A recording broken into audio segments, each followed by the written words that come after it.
Well, good evening, everyone, and welcome along to our weekly dust up as Mr. Drew goes right round, baby, right round. Welcome to episode 94 of the Studio Rats Q&A Live. My name's James Uh, Harvey. Paul Drew. He's up there somewhere. Right, yeah. Is this the microphone that's working? It is, yeah. Don't worry. Hey, this is Yeah, working again. it is working today for some bizarre reason. Awesome. Um, you are all very welcome. We will get to the salutations. Well, that was a good word for this point in the evening. Very shortly. But Mr. Drew, what have you been up to this week thus far? I've been buying. I bought a new guitar. Oh, oh, There's a video being released in the next couple of days. It's not good. and It's not a good video. It's not a good video. oh, You know, like how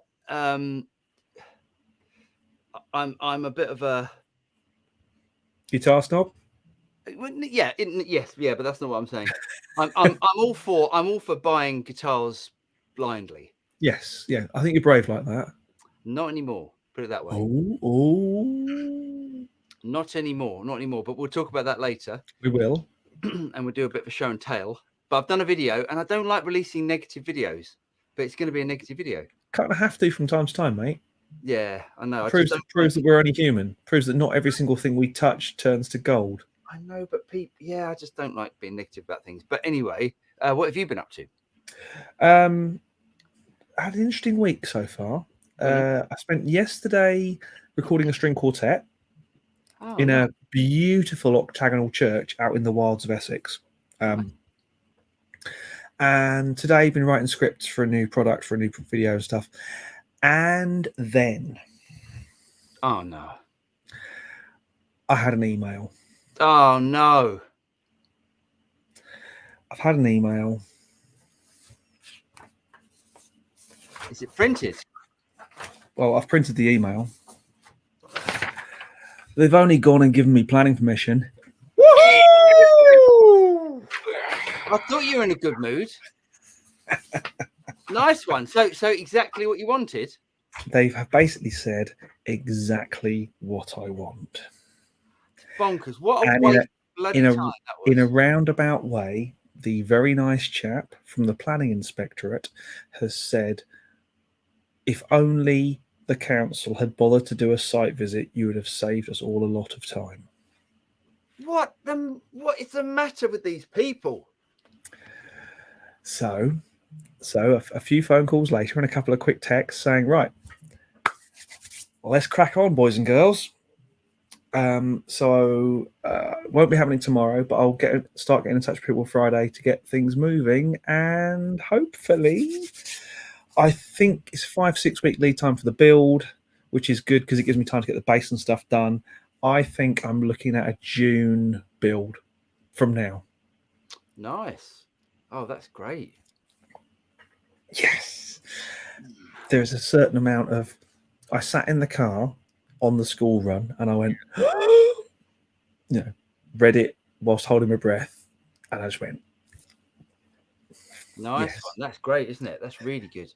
Yes. What a bunch of it's just, don't you think like the amount of, I mean, you see it in every single walk of life, council project, or that sort of public servant, public sector. Yes. Yeah. What is so much money wasted and so much stupid decisions? So many stupid decisions. It doesn't matter. No. It says on the bottom of this piece of paper, allowed.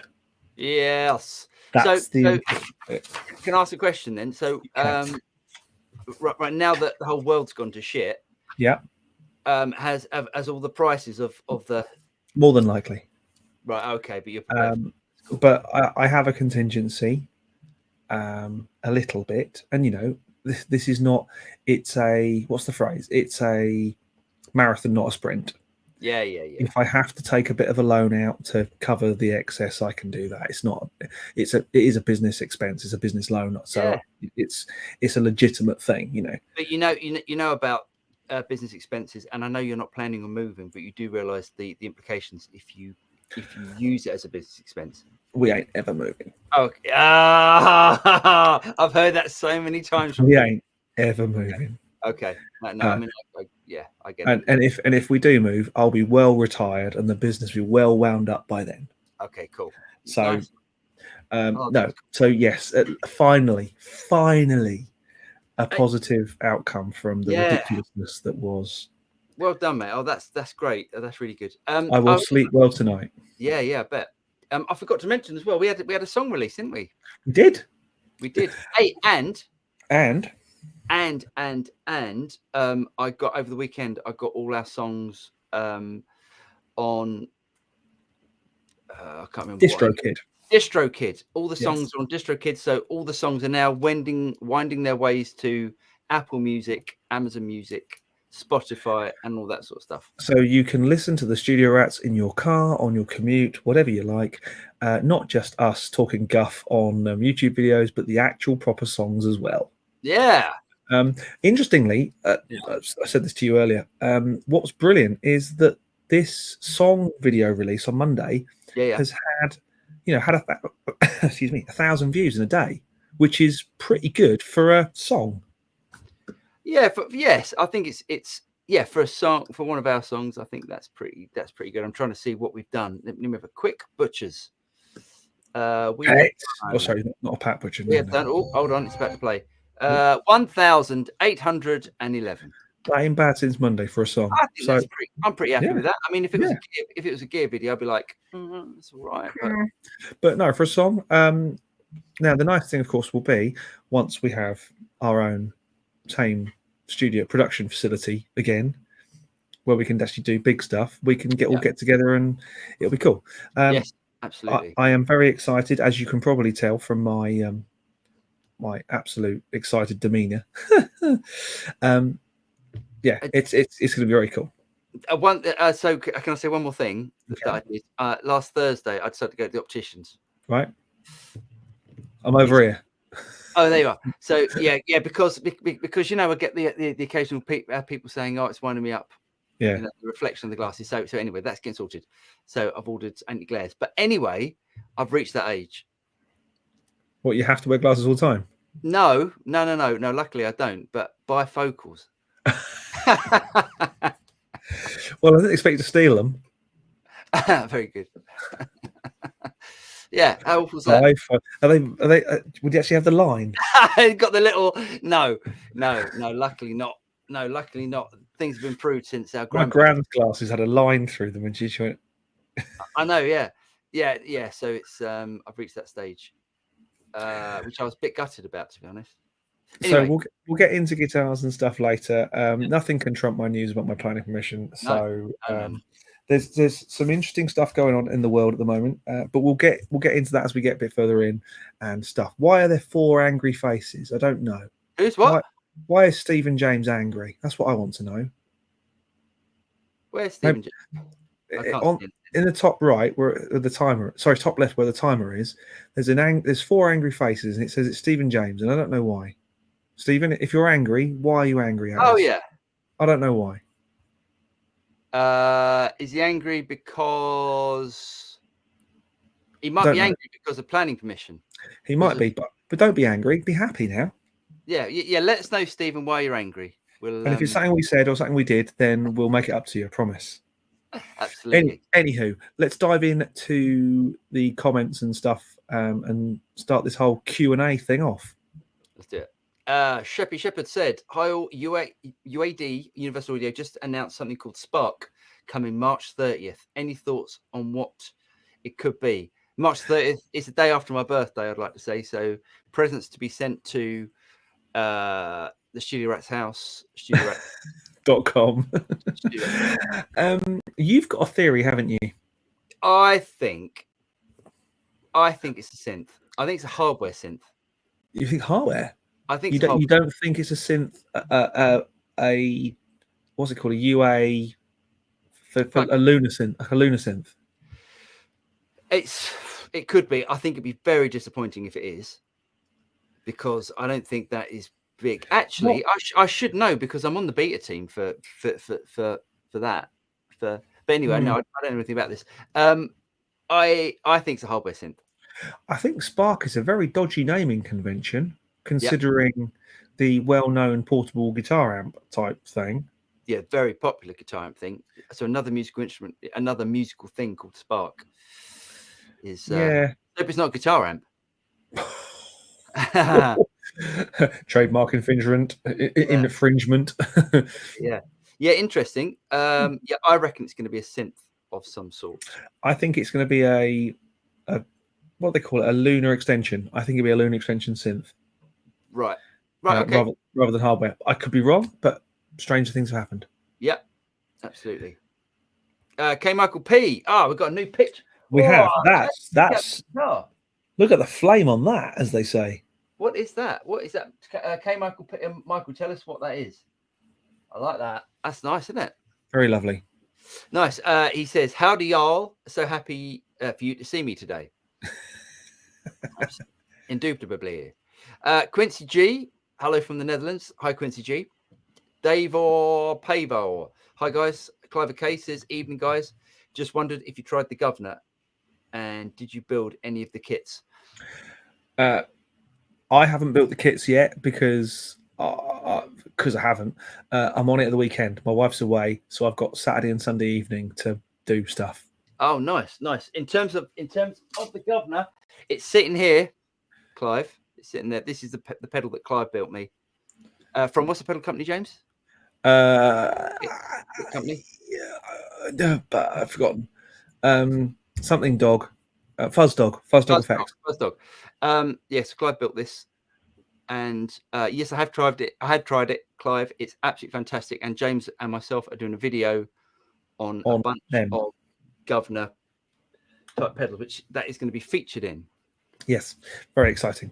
We've got a whole load of stuff that we're kind of stacking up because I've had a couple of 3 busy weeks where I couldn't go over to see Paul, and we're going to have another mega day of videos, I think. Yes, and we might even do something crazy as well at the same time. But let's move on from that. Yes. Clive K says, "P.S. Love the track. Been singing it for the last few days." Cheers, Clive. I really like this one. It is annoyingly catchy in a good way. Good. Phil McNally says, "Evening all. Evening, Phil." Ridiculous Wonk. Hi from New Jersey, gents. Hi, Ridiculous Wonk. Bruce Brooks. Hey from NY. Hi, Bruce. Duncan Mitchell. Hello, Studio Rats. Greetings from Germany, from Ian G. Cowboy Studios. Hi, guys. Congrats. Great news. Can't wait for what's to come. Oh, yes. Andrew Treacher from Vancouver. That's a new name, I think. Is that a new name? I think Andrew's been on before. Dave McQuillan's in the house. Good evening. Hope you're well. Hope you're well as well, David. Great bag Cat Cub video. Cheers, Andrew. That's a particularly lovely video. I really struggled with that video. Took me a few days to do. And I had to keep a t-shirt. And not wash it. I have to do that sometimes, I have to admit. At this point, we have to go. Fernando Franco, thank you, mate. Congrats on the song release. Have a coffee with me. Thank you, mate. We will do that. Absolutely marvelous stuff. Thank you so much. Yeah, cheers, boss. Where did we get to? We got to there, I think. No, sorry, we got to. Hang on. Sorry, I'm a bit behind. You're going down. There we go. Yao Marcelo, greetings from Brazil. That's a nice guitar as well. It's a beautiful guitar. What's that? That's not a PRS. What is that? It looks like. Well, no, it's a PRS. I don't recognise the tremolo. Unless it's just like a funny angle. I can't see it properly. Nice though. Nice top. It's a nice top. Dave McQuillan says, "Congrats on the studio, James." Farid, evening everyone. Congrats on the planning permission, James. Thank you. Duncan says the same thing, but he's looking forward to the build videos. There will be many, a great many, as I'm sure you can probably imagine. Yeah. Even guys, nice positive start, James. Hope all goes well with the build, says John.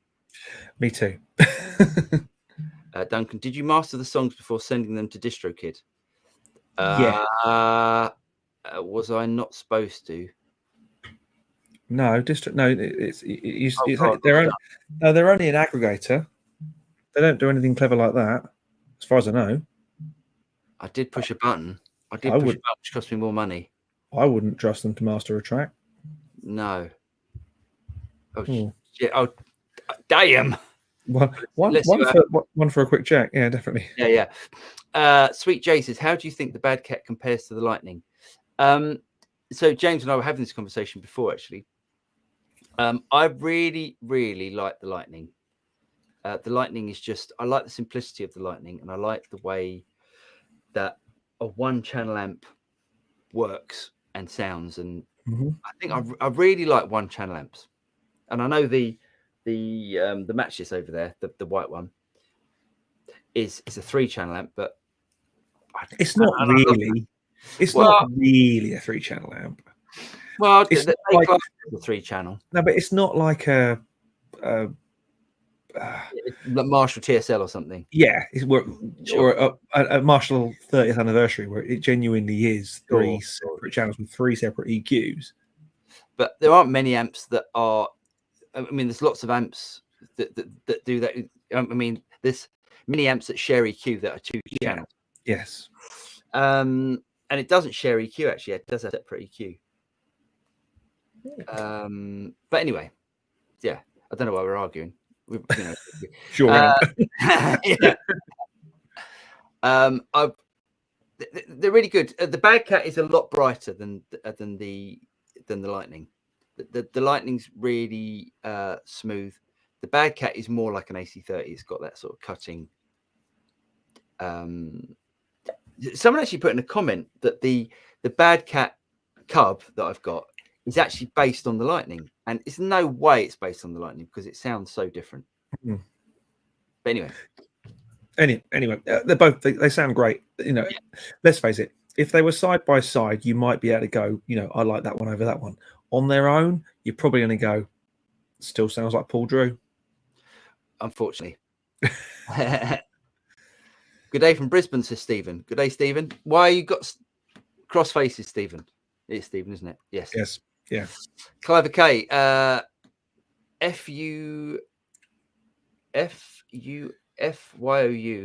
You know, I was an optometrist. There's a blues lawyer. I recognise you. Do you recognise him? Anyway, there's a good line in merch. We're talking about him later on, actually. Who buys? So blues lawyer says, who buys tickets to go and see The Darkness? Some people obviously do, but you have to wonder who and what drives them to such measures. Taxis normally. Taxis. What drives them to such measures? They're very good. I'm completely with you, blues lawyer. I don't get it. I do not get. I don't get humor in music, first of all, and I don't get. I know you and your bad salads. Yeah. And I don't get. I didn't get it when it came out, because they came out and it was like, what is this? It's like hair metal finished so long ago, and then you're bringing this back, and it's, what is this? I didn't get it. I didn't like the songs. Didn't like his voice. What you don't know is that The Darkness were huge on the Suffolk rock scene. They're from Lowestoft, which is not a million miles from Ipswich, where I grew up. Sure. They were a proper pub rock band, and they were amazing. Do you go and see that? I would love that in a pub. I would think they were the best band I've ever seen. Yeah, and they had, like the running joke, they had 25 years to gig their first album and to refine it and make it. I actually liked The Darkness. I liked their first album. I thought it was because I knew the backstory. I think that's why I liked it. And having played in pub rock bands and stuff like that, I was like, yeah, Suffolk boys do good. Suffolk's doing all right at the moment. When you think there's a bloke called Ed who's doing all right. Never heard of him. No. And you think, no, I've got some time for The Darkness. But then the second album comes out, which was written in 18 months. And you think, yeah, there's a thing about gigging that album for 20 odd years or 15 years to get it perfect. Yeah. So then rush out hence the phrase, the difficult second album. Yeah. So I just don't get it. I just didn't get it. And then to release a Christmas song called Bell's End. It's just Yes. like, oh, come on. It's just like you're taking sort of schoolboy humor now, and and it's just, it doesn't work in music for me. Schoolboy Yeah, humour. it's just like Bell End. It's just, Oh, is that what it was? Is that the joke? didn't you get it? For God's sake. Oh, you're too good for me. You're too good. God's Anyway, sake. Anyhow, now that we've insulted Justin and his brother. yes. Justin and the talented one. No, I mean, he's great guitar. I like his guitar playing. I think he's, I like. They should never have ruined Do They Know It's Christmas, in my opinion. But hey, with a Brian May-esque harmonized guitar solo on the end. Right. Yes. Yeah. Mm. Stephen James says, "No, I'm very happy." Oh, awesome. Very happy. Awesome. I'm at work. Maybe that's why I'm not so happy, but happy to be here with you guys. We're happy to have you as well. I wonder what that is then. Why have we got? No. I don't know. It does. Okay. Yes. That's a KN. So K Michael Pieces. It's a KM Pinion mic guitar. Nice. Very nice. Do you know what it looks like? It's got sort of similar pickup configuration, or it looks like that. What's his name? The music man, the guy that now plays for Deep Purple. Oh, Steve Morse. Steve Morse. It's got that sort of pickup configuration, unusual pickup configuration thing. He's a great player as well. Oh yeah. I liked him back with Dixie Dregs and the Dregs, because I love Rod Morgenstein's the drummer as well. Nice. And whether you like that whole kind of violin and electric guitar thing, I don't care. The two of them together, what a band! Oh, nice. Pez says, just noticed the potential abbreviation ST Rats. Ooh. Oh, Pez. Oh. Good man. That's good, isn't it? The Ratacaster. What a great name. I'm taking a picture of this. It's taking a picture of it. That's just really good. That's brilliant. Studio Ratcaster. We need to make that. Sorry, that's just so funny. Oh, well done. Well done, Pez. That was spot on. Clive K said, "PS bought Bearcat." Oh, nice one. Have you sold one of your glorious other amps, Clive, or have you just added to them? Felt a weakness and went, I'll have one of those. And did you buy it? Did you buy it in reaction to the video, or did you buy it before that? Let us know.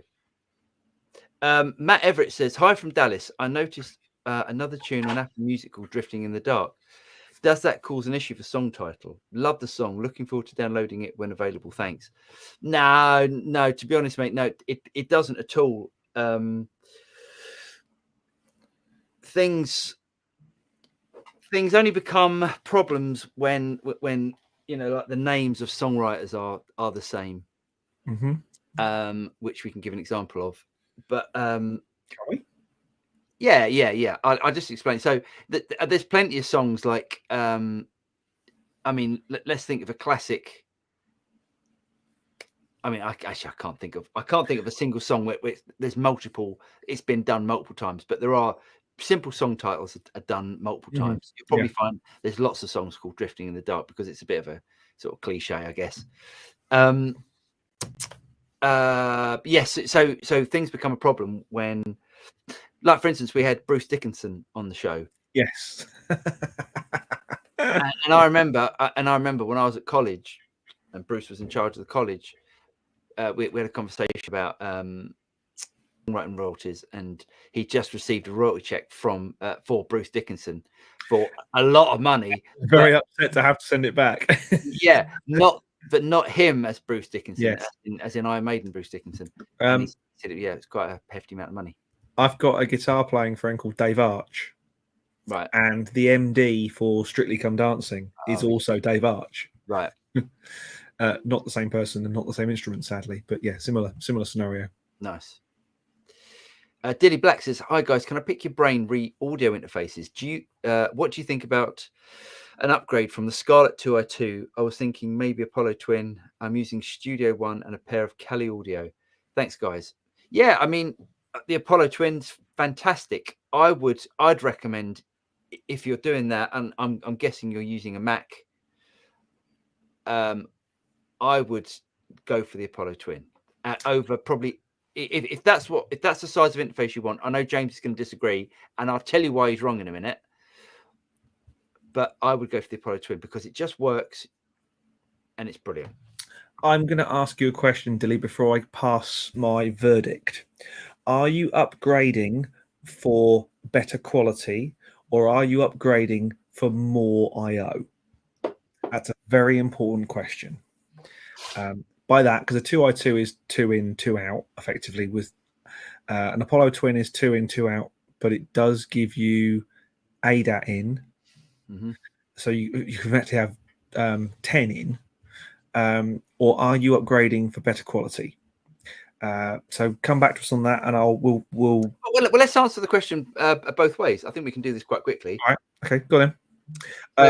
If it's over quality, you don't think you should bother?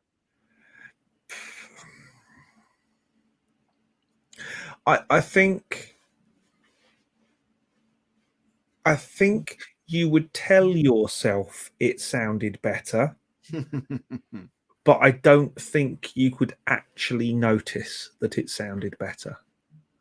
Do you know what? I think that's a really fair point you've got there. I think you would really struggle. You would, in your moments of passion, you'd go, "Oh, I bought this thing," and of course, and the thing, buying an Apollo Twin does get you into the UAD workflow. Yeah, and that is going to be a whole bucket full of pain for your wallet, because you're going to want to buy more plugins, and then you're going to start to use more plugins, and then you're going to want to buy a satellite because you're going to want to have more UAD power, and so it begins. That's the UAD. It's not a catch. That's the UAD workflow. It's a brilliant thing. It works fantastically. I think if you are also, you don't say which Scarlet 2i2. There have been several iterations and versions.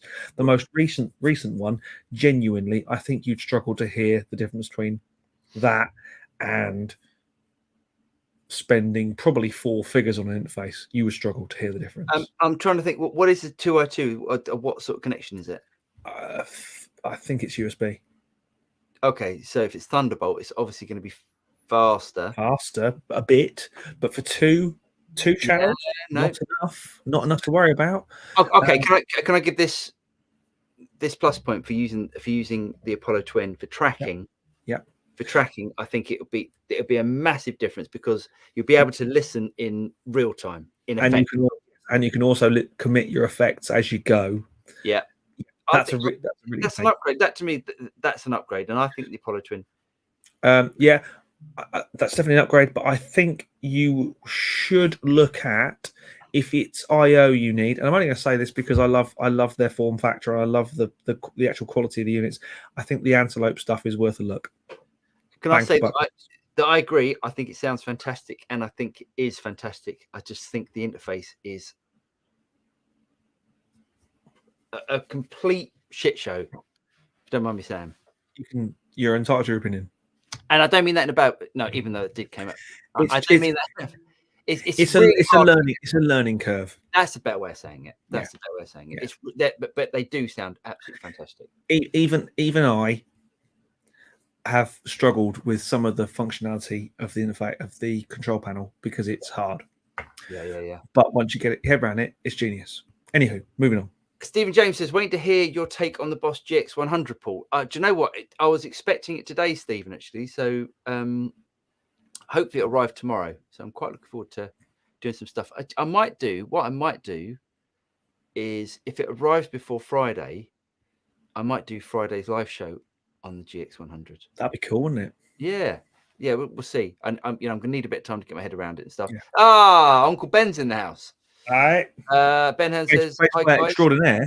I hope you're both well, and congrats on the plane permission, Jovi. Nice one. You too, Ben. Nice picture. And great playing on the track. Oh yeah. Phenomenal playing. Oh yes. Antonis Abu Gallus says, greetings from Greece. Keep going. We'll do, mate. We'll do. Cowbell Studios. So what you are saying is that you need to run a 2-amp setup with one Lightning and one Bad Cat. Well, this is what I was thinking of doing, because the Lightning is a 15 watt amp. I mean, it's blisteringly loud. It's easy, loud enough to do to gig with a band. But I was almost thinking what would be a great setup would be 2 Lightnings. Because and they're not light, but they're actually it's the same size as the Bad Cat. I don't know what I'm trying to do. But I think like a Lightning or a Spitfire, because they're in the same. That's another 15 watt matches. I think that would make such a great stereo setup, and not over bulky. It's not like taking that matchless and the cab. I love the fact they've named them after aircraft as well. It's a Bad Cat and aircraft. Lightning and the Spitfire. I think that's great. Oh, I didn't even think of that. Of course it is. Yeah, there's another one as well. There's the Lightning, the Spitfire, and there's another one. I can't think of the other 15 watt. Wow, awesome. Yeah, very cool. Fernando Franco says at Dilly Black, I don't think there's much difference between the Scarlet and the Twin, other than the great and expensive plugins. They are very expensive plugins. I would look for future proofing, maybe more inputs. I think that's very sensible. The thing to note about UA plugins is there's always a deal on. Yeah, there's always a deal on. It's a bit like Waves. There's never pay full price for a UA or a Waves plugin. No. And also save up and buy more than one at a time, because even more discounts. Yeah. The first Darkness album was great, says Pez. I agree, mate. I'm holding my own, give or take a tear or two. I'm holding maybe it's a lyric? Maybe. I'm not sure. Can't remember. It's been a while. Bruce Brooks says, Paul, did you just say you don't get humour in music? What about Weird Al Yankovic? Weird Al Yankovic. Not great musically, but funny as hell. I don't know. I want to listen to us. I want to be moved by a song. I want to listen to like, a song and go like, where are you with Ernie and he drove the fastest milk cart in the West? Pretty in sort of similar place. I know what you mean, but I think I think it's because I've worked with some really good like musical cabaret acts in the past, and genuinely had a great time, had a great laugh playing music. I think there is a place for it. I don't think it's what I always want to listen to, but there's certainly a place for musical cleverness with an element of humor. Yeah. Steve Mills said, Justin, hell of a player. He is a great guitar player. There's no doubt about that. Z-Peps, hi guys, greetings from Portugal. Paul said he doesn't get humor in music. How about Frank Zappa? Again, again, apart from what's my favorite Frank Zappa song? Only because it's fun. It is Catholic Girls. Keep it greasy. That's just such a wrong. It's wrong. It's just I don't get it. No, I don't get Frank Zappa. I'm not a fan. I'm not saying he wasn't a talented man. He was a very talented man. No, Catholic Girls will always be the funniest Frank Zappa song, in my opinion. It's just weird. It's just anyway. Hey, it was the 70s. It was the 70s, man. Yeah. Send me a freebie. What's a freebie? What have we got to? What are we going to send, Pez? I don't know. I'd love to send you whatever you need, Pez. We haven't got anything. We don't have. Our merch is all drop shipped. Yeah. Oh yeah, isn't it? It is. Frankie, hello chaps. Love the song. Your singer has a lovely voice. Guitar licks were nice and tasty. Cheers, Frankie. And the drums were quite good too. He has to. Oh, he's very sensitive, as James. Yeah, damn right. Cheers, Frankie. Yeah. Actually, Jack isn't. Jack is his own artist as such. So Jack was just featuring, but yes, he's featured on a few of the Studio Rep songs. He's done more with us than him and Abby have done the most with us, haven't they? Yeah. Jack's always great to work with. Clive K, no added. Amp.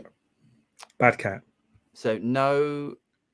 He's added to. He hasn't sold one. Oh, he's added to. Well done. Okay, great. Thanks, mate. Yeah. So Steve Mills says at Dilly Black, get a Motu M2 or M4. Good shout. The Motu stuff is brilliant. It's bomb proof. it is, again, there is a learning curve to the interface and the control panel, but there is a learning. One of my first sort of more pro level interfaces was an 828, and it sounded they used to have a right sound about them, like Motu sound like their own thing. My first pro interface was the 2408, the first one with the PCI card.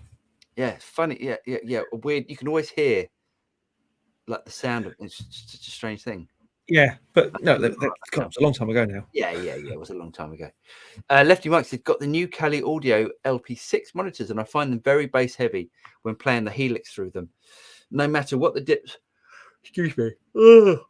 switch position is, what frequencies can I focus to cut out muddiness? Anything below 100 hertz. Well, no. Well, for me, muddiness is think of. I always look at muddiness as the misery frequencies.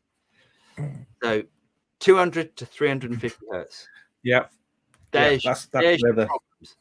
That's where, if you ever get any of that thing that goes,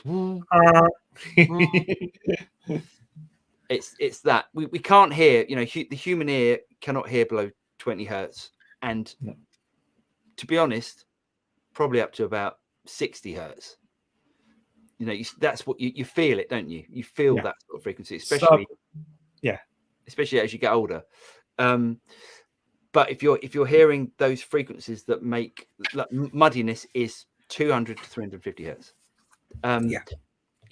There's plenty of techniques you can do to actually remove that, but sometimes you'll find you'll need a sharp EQ, so an EQ that's very pointy, and you just dip out, you find that frequency that is bad, but you might find it's your room more than the speakers. It's probably the room. It probably is the room, but I don't know the Cali. I've never listened to the Cali speakers. Are they very bass heavy? They're quite smiley. Are they? Oh, interesting. But 200 to 300 is not, strictly speaking, bass. It's low mid. Low mids. Yeah. Low mid. Bass is, I would say bass is anything below sort of 120 hertz and below. Yeah. Just in experience. Yeah. George, I don't mind the darkness. James made a good point. When you know a band's history, it can make you root for them. I have that kind of affiliation with Biffy after seeing them play to a crowd of 40 to 50. But Biffy, that is a different level of talent for me. Oh, is it? Is it really a different level? Songs are brilliant. Oh, yeah, but the Darkness song. I mean, I remember listening. The first time I ever listened to "I Believe in a Thing Called Love," I went, "This is actually a proper brilliant rock song." It's the first line of the first album is "From a town in the east," and that everyone in East Anglia just goes that they are our band.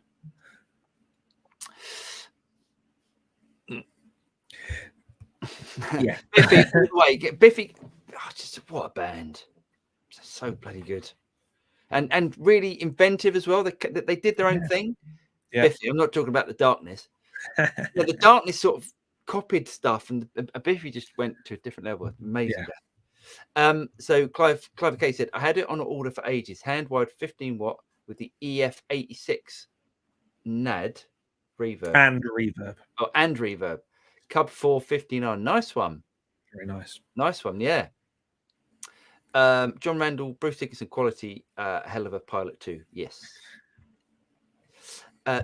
Ian G says, I just want to say that I'm really glad I discovered you guys. Thanks so much. I really enjoy the content. Definitely my top 3 gear show together with Friedman's Tone Talk and Pete Thorne's Live. Cheers. Oh, cheers, Ian. Very nice. We're in good company there then. Oof. Yeah. Dave Freeman dyes his hair. He's got great hair though, isn't he, for his age? He does have good hair. Well, he's got some hair at least. Wait. This is a choice. Whose? Not mine.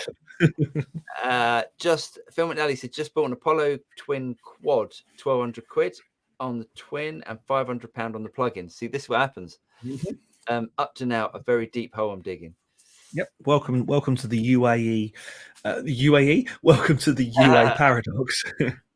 Yeah. I mean, UA to me are like, I think it's one of the best pro audio companies because they're like Apple. Their whole everything that they do, it's like the packaging's great.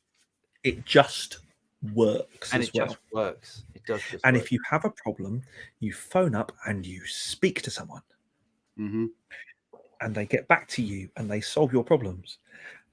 Only once have I had a discussion with UA where it's gone, yeah, that's how it's supposed to work. I'm like, no, it ain't. They go, that's how it's supposed to work. I'm like, no, it isn't. And I bet you can tell the plugin I'm talking about, or the guitar amp I'm talking about. That Fender, that little crap Fender Champ thing. Yeah, crap. Awful. Anyway, yeah. Anyway, Rafael Jesus says, "Love the song you put out. Cheers, mate. Nice one." Dilly Black says, "Mainly for the plugins and being able to reduce latency using Console 2." Yeah. Then I would say UA is the way to go. And if you need more input channels, look at the UA Quad, not the quad powered, not the twin with 4 DSPs, but the quad that has 4 input channels. And well, the great thing about Universal Audio stuff is that, you know, if he buys a twin and then he decides to go and buy a Apollo X6 or something, they all work together. Just link it all up and it all integrates. It's brilliant. Yes, yeah. You can listen in real time on a 212. No, you can't, because you can listen in real time, but it's going through the processing is being done by your computer. So in effect, if your latency is low enough, it goes so your guitar goes. Okay, let's talk in guitar terms. Plug the guitar into the 2i2. That's going into the computer. The processing's all been done in the computer. It's pumping it back out. If you want to. No, that's not quite right there, mate. No, go on. Strictly speaking, the 2i2 has what the old the original M box had. It's got a input playback. That's not the same thing, though. That's just going into the unit and then taking a feed from that unit and then pumping it back out through the headphones. No, it's monitoring at source, though. It's not monitoring through. Yes, but the UAD doesn't work like that. Of course, I know it doesn't. Of course, you can do that. But you do get 0 latency because you're monitoring at source.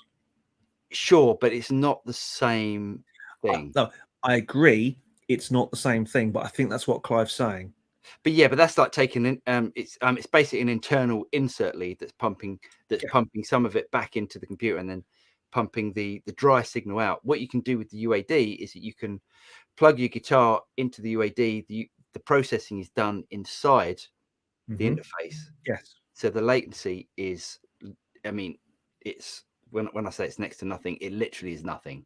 Yeah, it's not feelable, is it? It's not. It's indiscernible. Yeah. George says, interesting choice to not have your chorus start on the tonic chord, guys. Is that Paul venturing into prog territory? That's a good point, actually. Yeah. It doesn't, does it? That's one of those. That's one of those. It just happened moments. We didn't really think about it. Yeah, I wonder why that happened. Maybe I thought it was in the key of A, and I just went, "Oh, I know. Of course, it's in A. Let's do that." A. Dude Black says, "Thanks, guys. I don't think the sound would be a big jump, but I'm used to buying hi-fi. Huge purchase for tiny improvements. Oof. Not wrong there. You ain't wrong there. And if you need one, I can sell you a cable for £700. No. Let's not get into it. We didn't know. I didn't know we had some hi-fi buffs here. Well, I'm not going to get into the whole hi-fi debacle. Rip off. Sorry, what was that?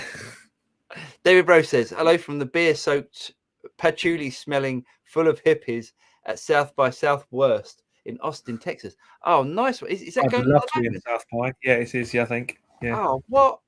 Oh, nice one. I had an offer to play at South by, but I couldn't get a flight. Not this year, obviously, because in previous years I had an offer to play, and I couldn't get flights. I was like, really? God, I'd like to do that. Maybe the Rats could do a South by gig. Nice. That'd be like taking Coles to Newcastle, wouldn't it? George says Lightning was hell of a jet, loud as fudge, great at air shows back in the day. Yeah. If you ever got to drive up the M1, the A1, sort of one of the two main arteries up the UK, you get to just before Newark, there was always a Lightning just off the side of the carriageway, and it got more and more ruined, and it ended up in Jeremy Clarkson's garden. Did it? It's the one that he bought. Yeah. Oh, interesting. Very bizarre. Anyway, how I remember these things. Guitar Photo says the older Bad Cat Cub 2 was basically a Spitfire and a Lightning in the same amp, wasn't it? Oh, interesting. I didn't know that. Shepherd says got loads of UA plugins, never paid full price for any of them.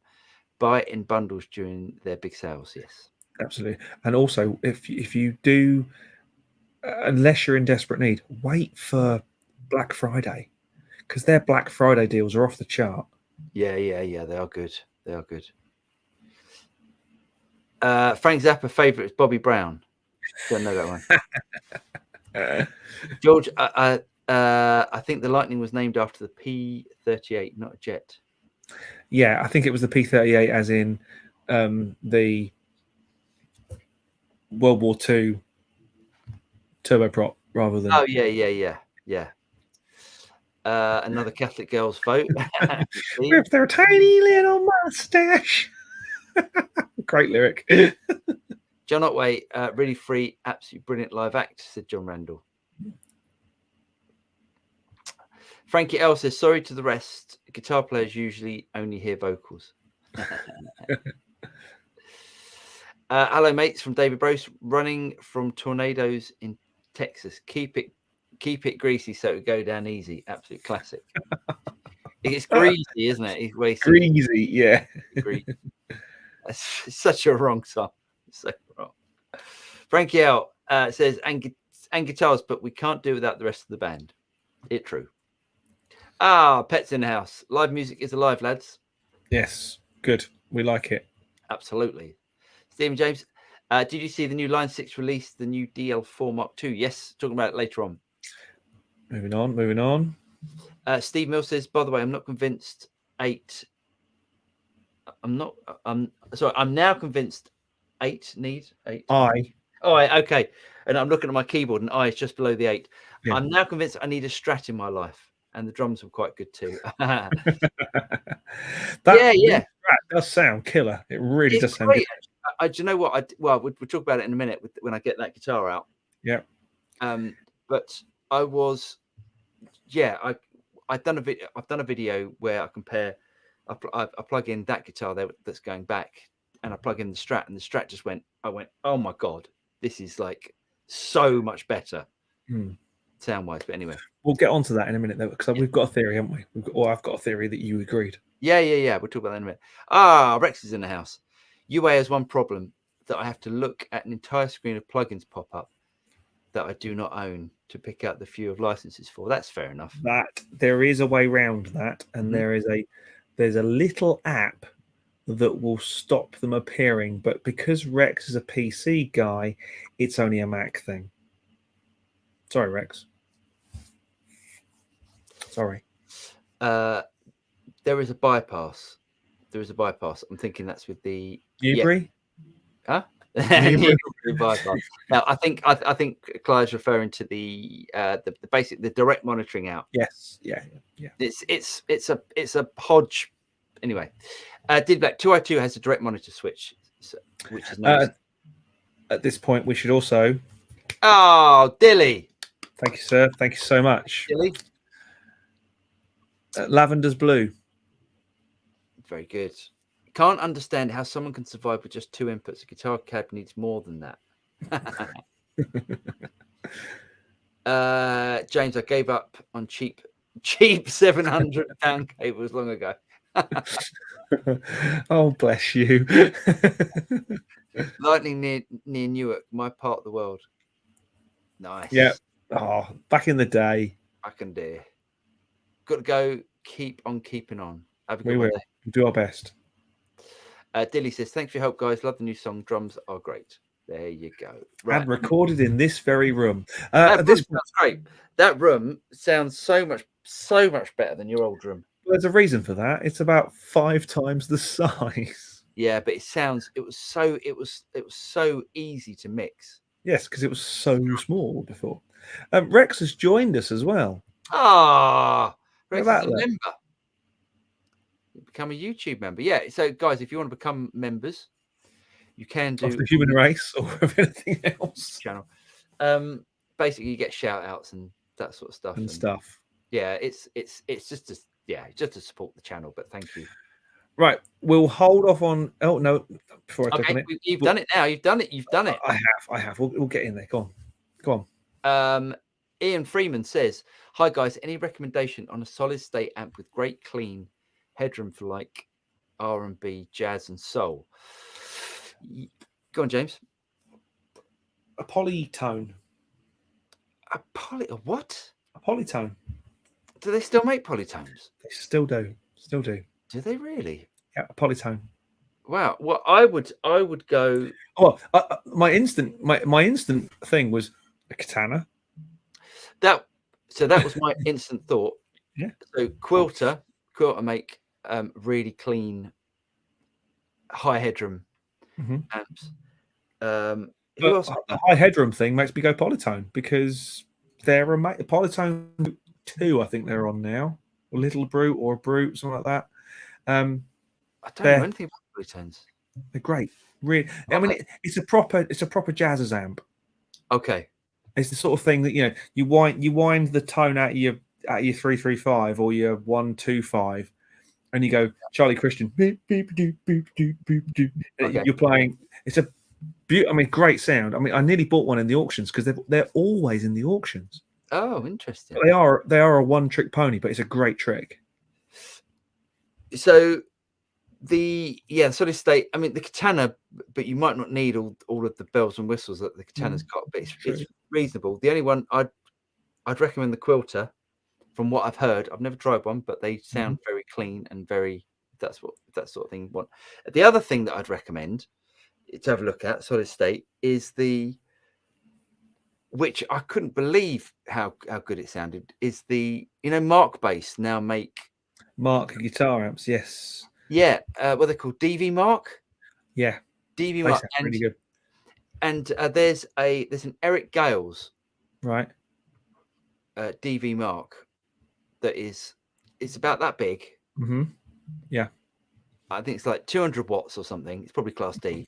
Yeah, but obviously, but yeah, and I thought that sounded really, really good. If you want to hear it played really clean, that is what Corey Wong is using. Oh, really? I didn't know. I thought he was 2 of them. I thought he was a Fender endorsee, but only on guitars, only on the guitar side of things. Yeah, he uses out live. I saw a video, and he was using.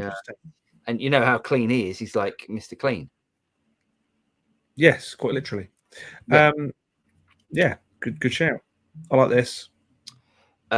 Your YouTube member should be known as the Rat Race. That's good, isn't it? Rat Race, or I think Rat Pack.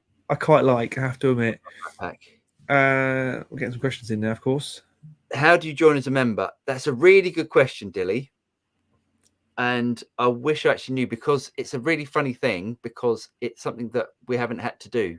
So Rex, can you explain to Dilly? Can you write? Would you mind just explaining how you do it? I think it's a button you click on, but they don't come up on James's nice feed because we're in it. Yeah. Okay. Oh, okay. So let's Roland Jazz Chorus. Yeah, definitely. Good shout. Yeah. Let's get to the bottom of these ones because we can. They're really quick. Okay. George or the Rat Pack? Nice. Yeah. Or the Rat Pack. Yeah. Roland JC for clean, says Matt. Yeah. Yeah. Smiley face. And push thumbs up for the rats. Oh yeah. Give us thumbs up, guys. All that sort of stuff. Thumbs up, like, subscribe, hit the bell. It's over there somewhere. Yeah. Thingy bell. Cool. We should do stuff. We should talk about new things, and you should open that black case behind you. Open the black case. Okay. Open the black case. Open the black case. Bum, bum, bum, bum. Oh, it's a Strat.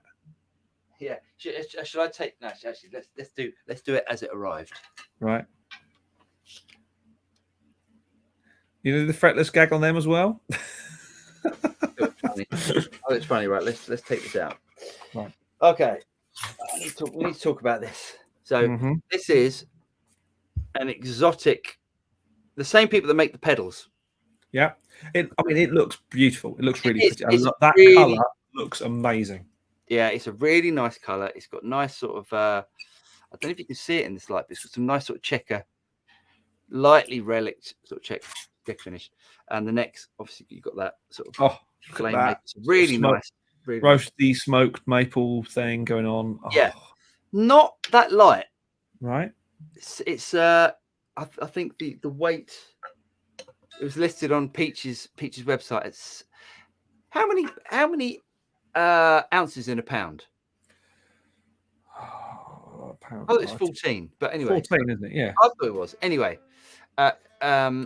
Peach listed it as £7 15 ounces, which is £8 1 ounce. £8 1 ounce. Anyway, yeah, not that light. Anyway, this is a 20. Well, it's basically it's basically new. The guy bought it and then decided to sell it. Now I've done a video. You know how he feels, don't you? Yeah. I wonder if he sold it because of the same problem that I'm getting. Okay, build quality is absolutely fantastic. Right. Apparently, there's 16 ounces in a pound. Oh, okay. Actually, he's right. He's right. He's totally right. Yeah. There we go. Well, where was I? Build quality. Build quality, absolutely fantastic. Built like really, really, really well. Basically, a Strat. Thing that I didn't think was very good, because you've got the uncovered springs at the back with no sort of backplate cover. Do you think that finishing there is a bit? It just hasn't been finished. I mean, unless they've done that for a reason. That's like a reason for that. I think the inside of it. Let me go and get. Right, I'm going to show you the difference. I'll put this somewhere safe. That's going back. Clunk. There we go. Right, let's have a look at the difference. Yeah, finished totally throughout. Beautiful. Right, if anyone is thinking about buying a Strat, like a super Strat, like a Strat, and I know some people don't like the aesthetics of the Silver Sky. That is an amazing guitar. So I'll show you what the problem is. Right. Okay. Well, one of the problems. So I picked it up. I started playing through. I thought, what's wrong with the B string? Can you hear it? I don't know if you can actually hear it. Well, I can hear it. It's dead as you like. Yeah. So the B, you got the transient. You got the transient. It goes like that and just dips down. Well, the first fret is resonant, rings out. It's got loads of sustain. It's great. So there's something wrong with the.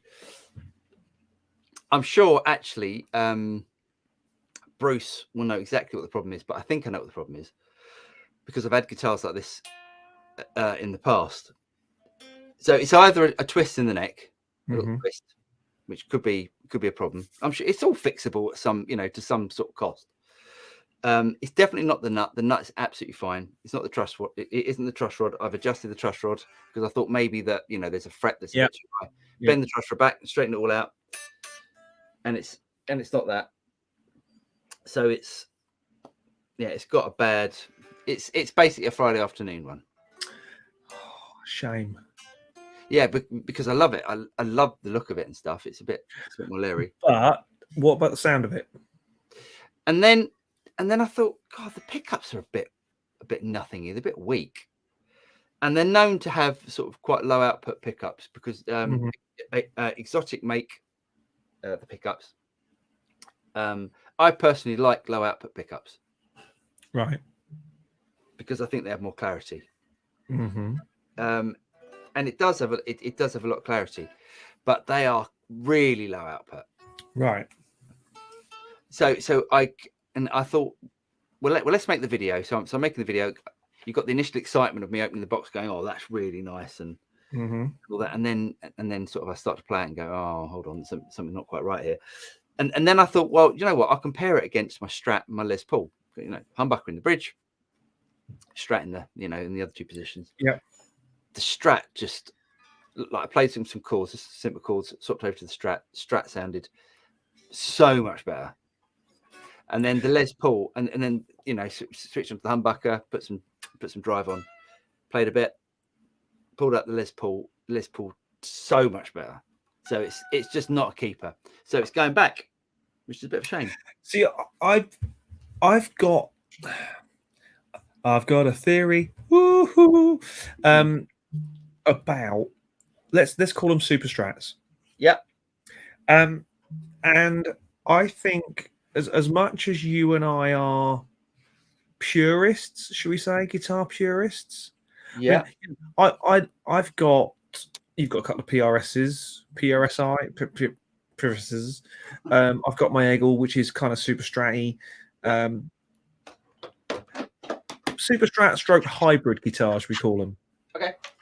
Strat type. Strat. Yeah. Style, I think there is a difference between a guitar being a tool, a beautifully made, precision, beautiful thing that's a bit soulless, like and a guitar, and a guitar as art. Yeah. Like a Les Paul and a Strat and a Telly are art pieces. And they can give you the fizzle, whereas something that's still just quite, I don't even want to say machine made almost, but something like a Vigier or a Sir or a James Tyler, or all beautifully made, maybe even handmade instruments, but they don't give me the fizzle. They don't give me that. Do you think it's the imperfections that we like? Do you think it's like, like there are imperfections with the Strat, and there are imperfections with the Telecaster, and there are imperfections with the Les Paul, but there's something I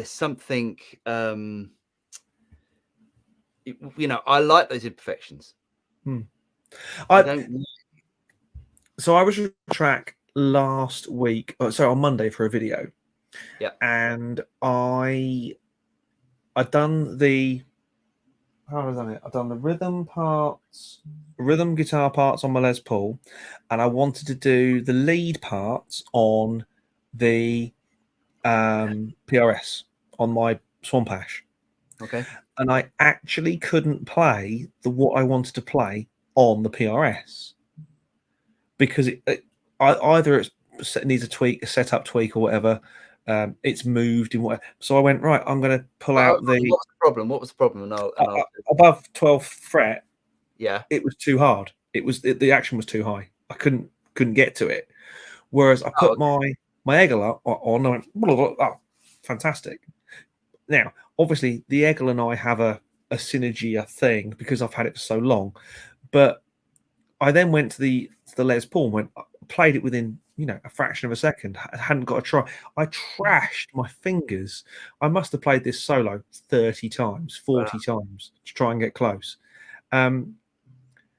Sometimes I like a guitar you fight with, but I just couldn't get it on the PRS.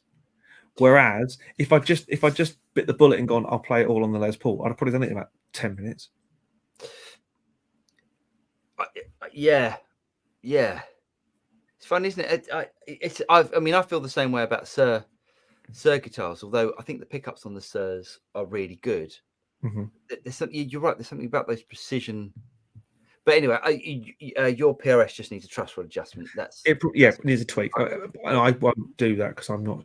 Honestly, mate, it's the easiest thing. You just take the truss rod cover off, just give it like a little turn, and it will straighten out. Yeah, I'm still not doing that. Okay, no, I don't mind. I'll bring it up. It's not.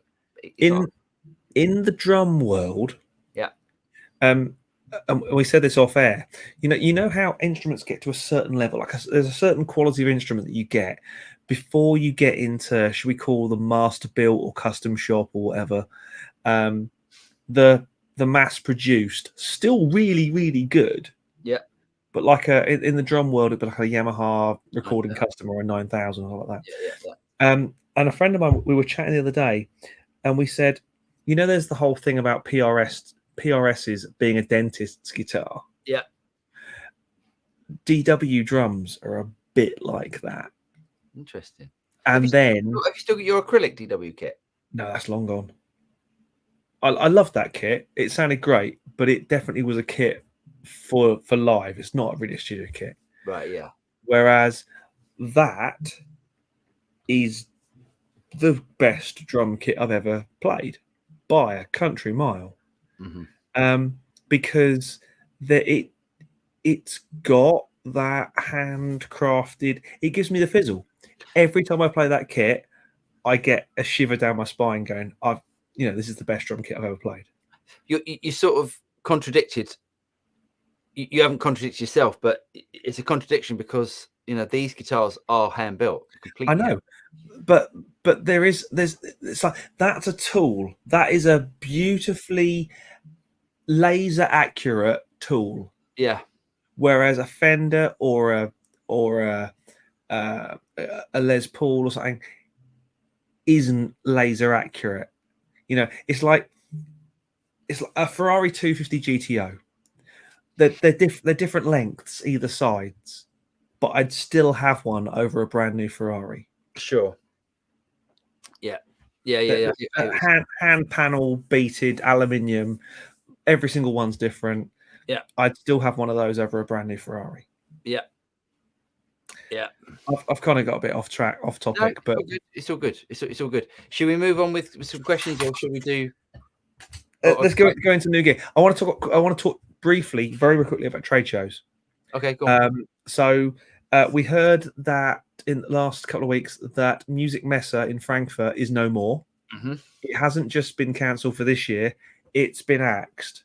Yeah, Music Messe has gone, which actually is very sad because that used to be one of the highlights of my year. I don't get out much. But I do also have the dates for NAMM for this year and next year. Nice. This year will be the 3rd, 4th, and 5th of June, 2022. In Anaheim, yeah. In Anaheim. And next year, it will be the 13th, 14th, and 15th of April in Anaheim. Of April? Yes. So they're slowly pushing it back towards its winter time slot. Now, I also have a theory it won't ever go back to January because it's too close to CES, and every single year there is a battle between do you do CES, do you do Music Messe, and obviously CES being the Consumer Electronics Show, and it doesn't really clash with NAMM, but for a lot of the Chinese brands it really does. Right. That's one in New York, isn't it? It's one in Vegas. Oh no, it's not what I'm thinking. I'm sorry. CES is the biggest. It's the world's biggest consumer electronics show. It's amazing. I've not been, but I've just seen it. I do fancy going one year. But hey, I think it'll end up being a mid-February show, which is fine. Weather's a bit nicer. Yeah, flight's still cheap. Yeah, doesn't clash with my birthday. Yeah. April, is that going to clash with Easter holidays and stuff? Don't know. It doesn't clash with. It rather importantly for you and me, it doesn't clash with cheer, which is always good. Yeah.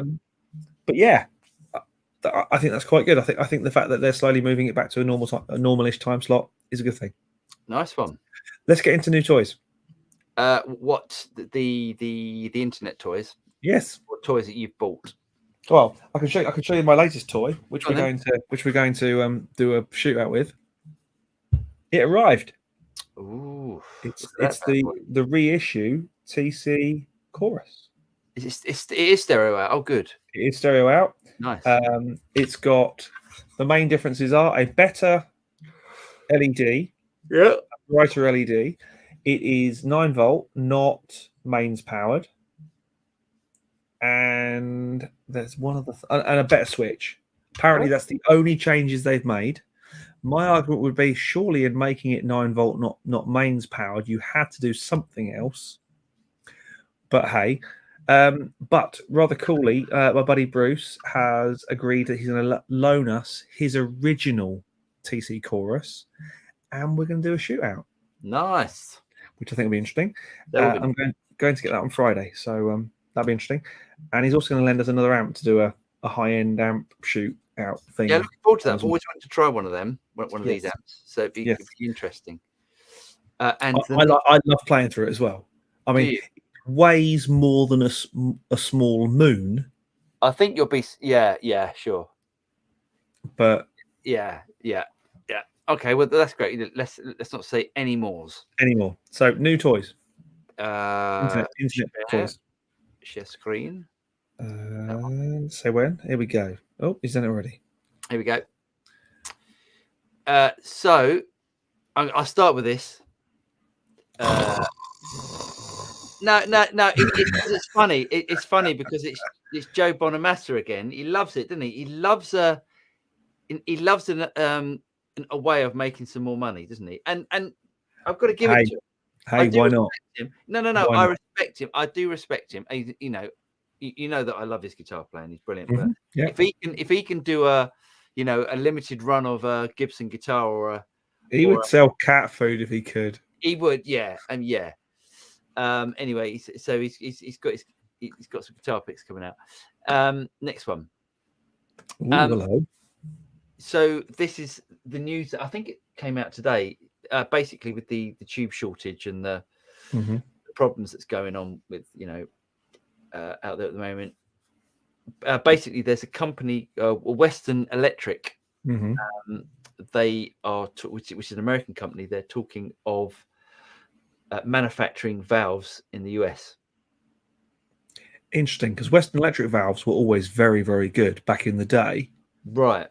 But they've been around for a long time. I think they still make them, but I think they make them for the hi-fi market. I could be wrong, but now they're going to be making them for instead of for the hi-fi market, they're going to make them for the guitar market. Nice. Now, it is worth pointing out that the already existing Western Electric 300B tube is a boutique, high-grade part of the highest degree. A single 300B will set you back $699, while a match pair rings up at an eye-watering $1,500. A 4-pack of the tubes, meanwhile, goes for $3,099. But has to be said at this point, they've done that because they can, because of the words hi-fi. Yeah. So yeah, we'll see what the prices are, but I don't know if it's crazy. That's crazy prices for a relatively cheap item. That is a company just.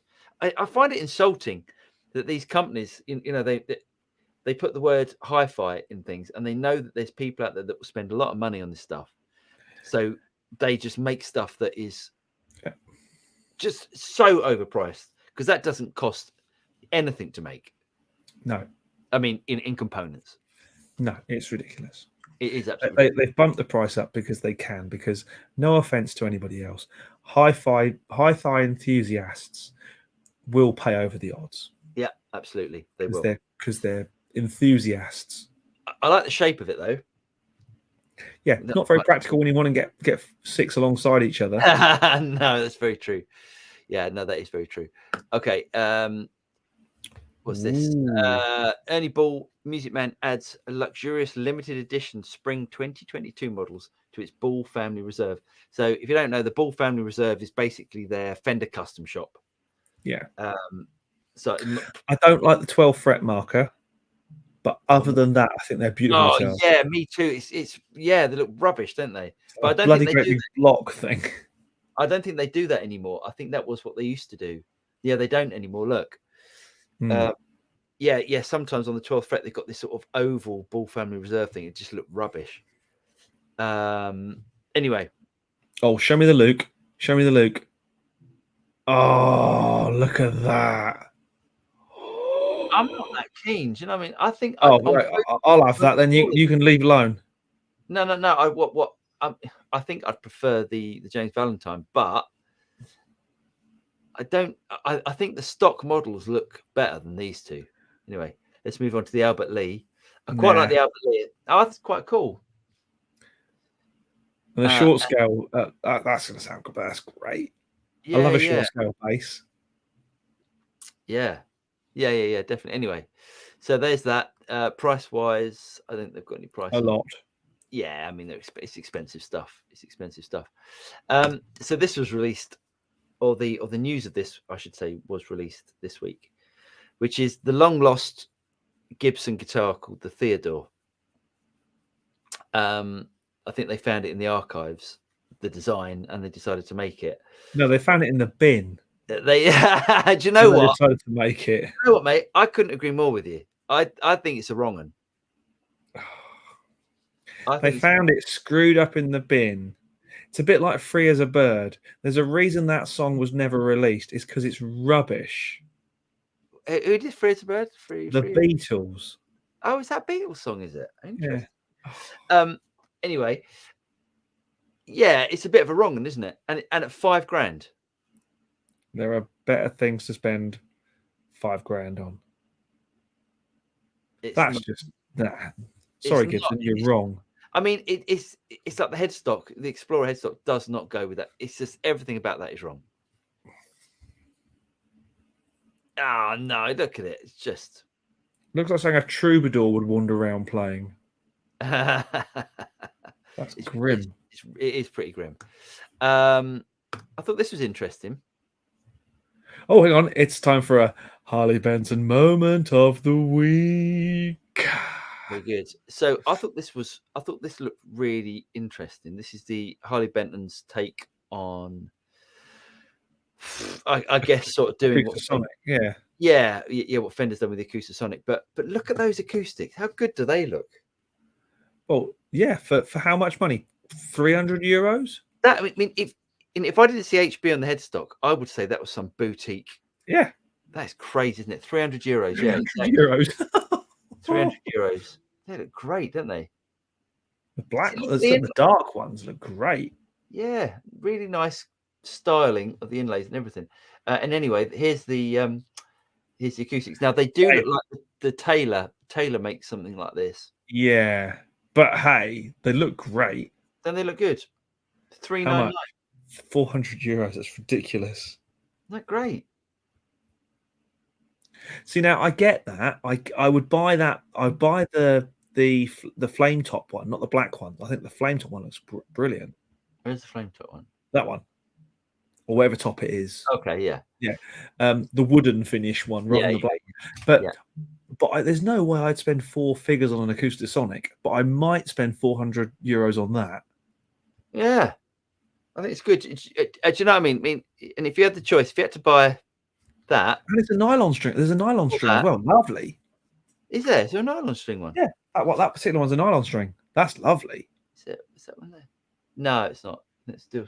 No, the one I just talked about was a nylon string. It had the words nylon string next to it. Did it? That's the giveaway. Oh, it hasn't got the pickup. I was going to say, yeah, surely it's got pickup. Yeah, great. How good are they? I like that. So anyway, that's that. I don't know what's going on there. What is that about? Got to be very careful these days. Talking about your friend of mine in China via the Philippines. Really? Because he's been quite lawsuit happy recently. Has he? We got lawsuit trigger happy. Don't do it, really. What we should probably say is it's a lovely thing that he spent hours designing with a photocopier. Oh, there it is.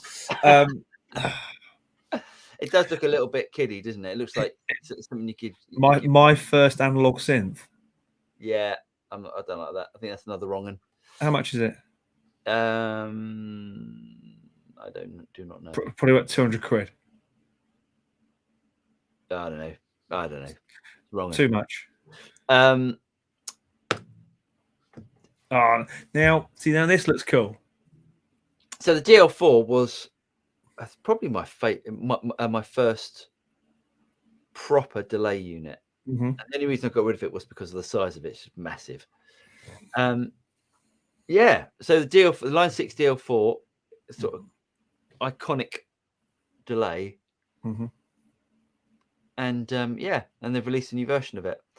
Really cool. They've got a mic input on it now. So it's got a little preamp on it. Cool. Very cool. It's got USB-C. Yeah. So Rhett Shull had the. Do you know who Rhett Shull is, James? Please. Really? Yeah. Well, I don't know. I don't know how many. How many of these. YouTube Yeah, I know who Rhett Shull is. Okay, so Rhett Shull did the release video for it. All right. Didn't seem to put a lot of effort into it, to be honest. Yeah. But he is Mr. Super Cool. I'm not going to seem like I care about anything, kind of. Yeah. Okay. No, that's fair enough. But I've seen him make I mean, he does make great videos. He makes great videos. He does, and he's a monster player as well. Yeah, he's a great player. And I was really disappointed with his video on it and on the DL4 Mark II, and especially the where he's trying to demonstrate the mic input. It wasn't, but considering the amount of effort and time he makes, he spends on making fantastic videos. Didn't think that was that great, and put me off from getting one actually. Oh, shame. Shame, yeah. What this has also done is it's put the price of a second-hand Mark I much lower.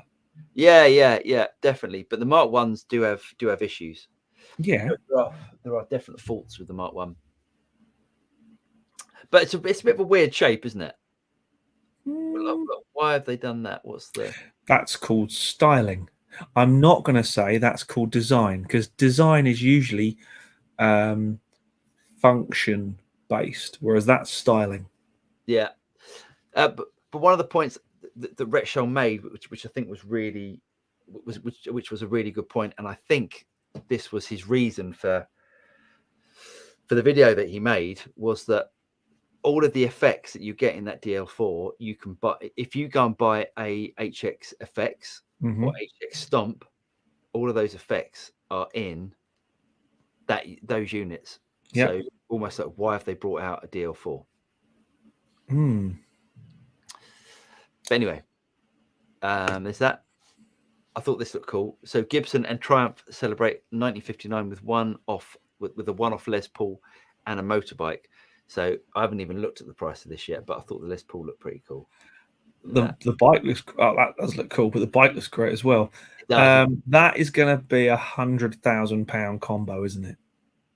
I think it's going to be more than that. Oh look, have you seen this? Look, it's even got like a little pick. Yeah. Oh, that's pretty cool. On the saddle, it's got a little pick holder. 100 grand?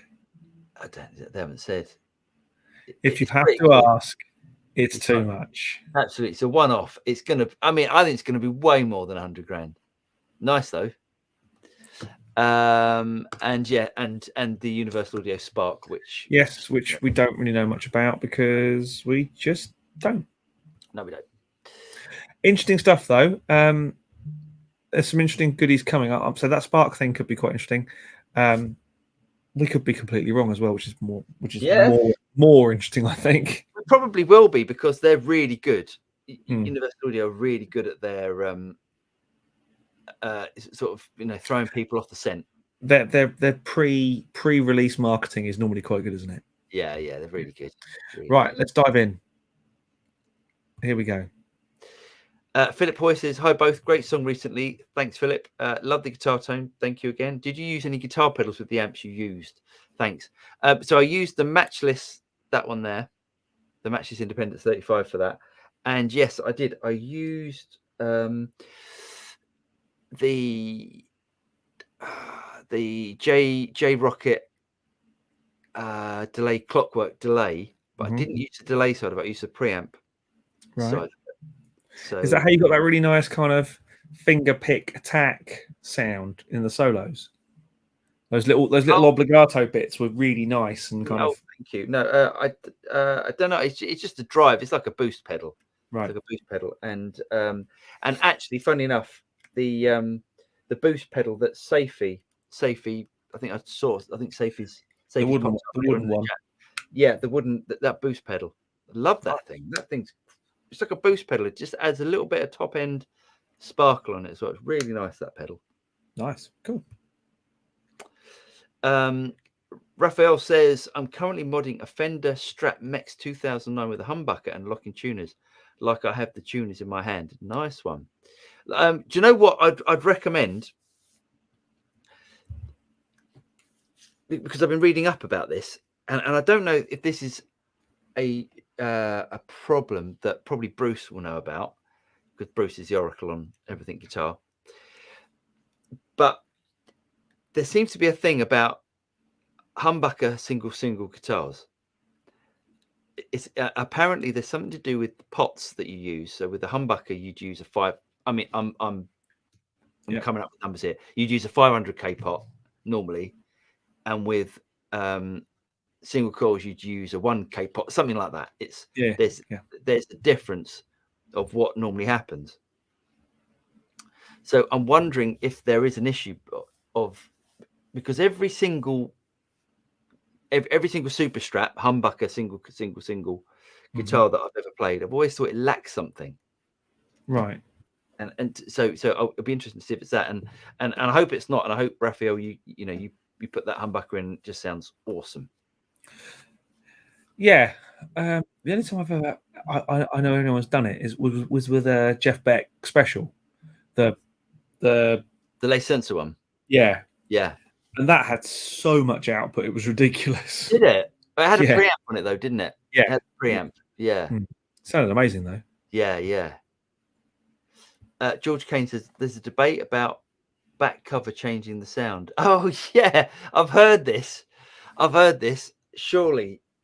I mean, surely the reason it's because the air movement damps the springs and change it. I'm joking. Yeah, I've heard people say this before about it sounds different. I don't know. I can't. Yeah, but there are also people who say that Everready and Duracell batteries sound different. Evening, Mr. Johnson. Yeah. Interesting though. Bruce says no excuse for a $3,000 guitar to have any problems. Absolutely, I couldn't agree. Agreed. It should be. George says amazing that you like a bit of Biffy, Paul. Their live guitarist Mike Van Art is a great songwriter in his own right, and his old band Oceanside are outstanding too. Worth checking out. Cheers, I will do. I'll do that, George. Dilly says, I tried the Coptic telly. It was the same. Sounded really weak. Coptic. I love that. He means I love spell check. Yeah. Exotic Coptic. Don't want to cause a religious issue. George says, what's your favourite Scottish town and city? That's a good one. I'm a Glasgow boy. I'm in there in a couple of weeks. Glasgow. Yeah, it's got to be. Because I've had some great nights out in Glasgow in many different scenarios. I've had some lovely nights out in Aberdeen when I was on tour. I've toured as well. I've toured in Aberdeen, and my God, you think you get to Scotland, you get to Edinburgh, and you go, yeah, not far now. Yeah. Aberdeen's a bloody long way from Edinburgh. Yeah, it's a long way. It's a long way. Did you do in your youth? Did you do the circuit like King Tut's and what's the other one? Barrowland. That place that's on the third floor with no lift, and you have to cart all your gear in. Oh my God. Yeah, never again. Yeah, I'm going Aberdeen. I'm going to go Glasgow because I'm there in a couple of weeks. We're cheering at the SECC. Now the Brayhead's gone. Tim Jarring says the original TC chorus is 9-volt DC as well. The power supply is just converted inside the pedal. Cheaper for TC to leave it out. Interesting. I like that. Bruce says at least Joe Bonamassa is not selling JB action figures like Gene Simmons and his Kiss. That's so true, actually. At least not. Yeah. Anyway, yeah, that's so true. That is so true. Yeah. Kiss are the ultimate on selling themselves. But there's a slight difference between Joe Bonamassa. No offense to Joe, phenomenal guitar player, but he doesn't quite have the international rock sensation stardom reach of Kiss, does he? No, he does. Kiss are legendary, and that's why they have action figures. But Kiss are a bit rubbish, aren't they? They're I've seen Kiss, and you don't go to see Kiss for the music. You go to see Kiss for the experience. Yeah, again, It's like, again, this is almost like humor and music for me, and I'm Yeah. gonna upset them. It's like, Yeah. yeah, I don't get kids. Our Safe is in the house. I wrote to Western Electric, please start and send it over here too. Incredible price tag, yeah. Yeah, buy your that Gibson is ugly AF. It is. And if you need to know what AF stands for, Everyone knows what AF go and log into another podcast. Everyone knows what AF stands for. Dilly Black, valves tubes are still made in the USA and Europe, just not consumer valves. Where guitar amps live, there are quite a few valves made for military purposes by the same makers. Interesting. Military, the whole military spec is a very dangerous thing to say out loud. Bruce says, I played some Music Man guitars that I loved, but I just wrapped my head around the 4x2 headstock. I like that 4. I actually like it. Yeah, I like it. It's a really good design. I think it's a really good design, and I like it. It's sort of Fendery, but it's short and dumpy, and it fits. I think that's probably one of their best designs. But everyone, Yeah, to each their own. Pez says, I'm playing a Wii Harley Benton acoustic right now. Cheapest chips, great for the beach, park, etc. Nice one. Yeah. Tim Jowning, I was hesitant about the Acoustasonic. Now I have 2. Wow. They work really well in the live situation. However, the telly sound is not close as an electric telly sound, but it's an interesting sound. Interesting. I don't think I've still haven't tried one. No, I haven't. Safety says, for analog polysynth, I recommend the Dead Box Nymphs. Incredible price of €400 for 6-voice poly analog synth. Great gear sounds. Nice. Shep Shepherd, I work for the NHS in digital IT. Excuse me. Dogs keep me awake. Just put the word medical in front of something and quadruple the price. Yeah. And at this point, Shep, we should probably stand up and give you a round of applause for working for the NHS.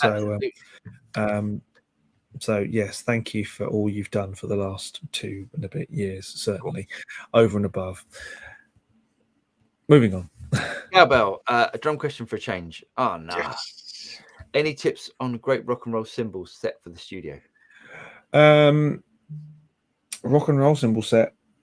I like cymbals that are nice and bright. So check out Zildjian A Customs because they sound nice and bright and nice and clear. If you don't have if you're not prepared to sell a kidney, check out cymbals by a company called. God, what are they called? I can see the bloody thing. Oh, 1 second. You know what? Should I cut him off? Should I just get rid of James because I can do this now? Just off. 1 second. God, I'm going to find out. Any sort of? Of course they are. Of course. Right. Check out cymbals by a company called Dream. Dream cymbals. They are about half the price of Zildjians or Pasties or Sabians, and they sound amazing. Dream cymbals. I've got several. Nice. Batches do sound different in certain pedals, apparently. Yes, Mr. Johnson. Yes, batteries. Oh, see, you started something now, James.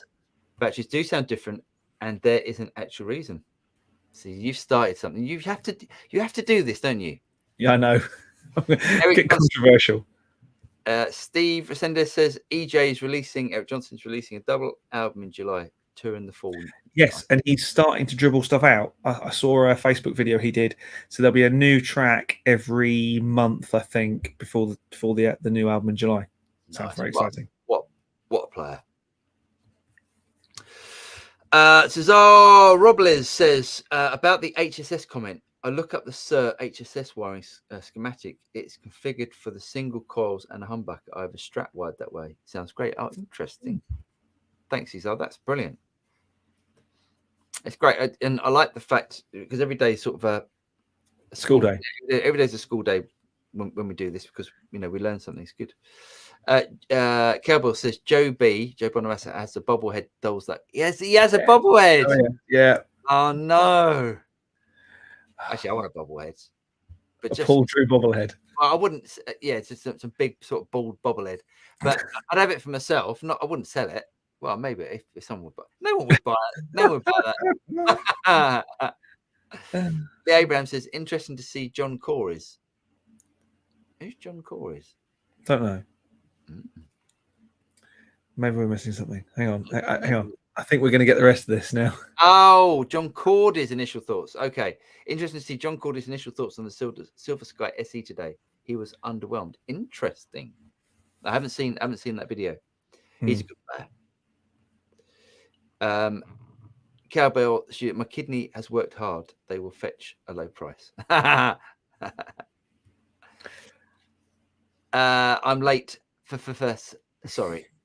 It occurred to me that I haven't actually posted the link for tonight's show into the thing. So I will post the link so anybody wants to join us, because believe it or not, we've actually hit the last of the questions.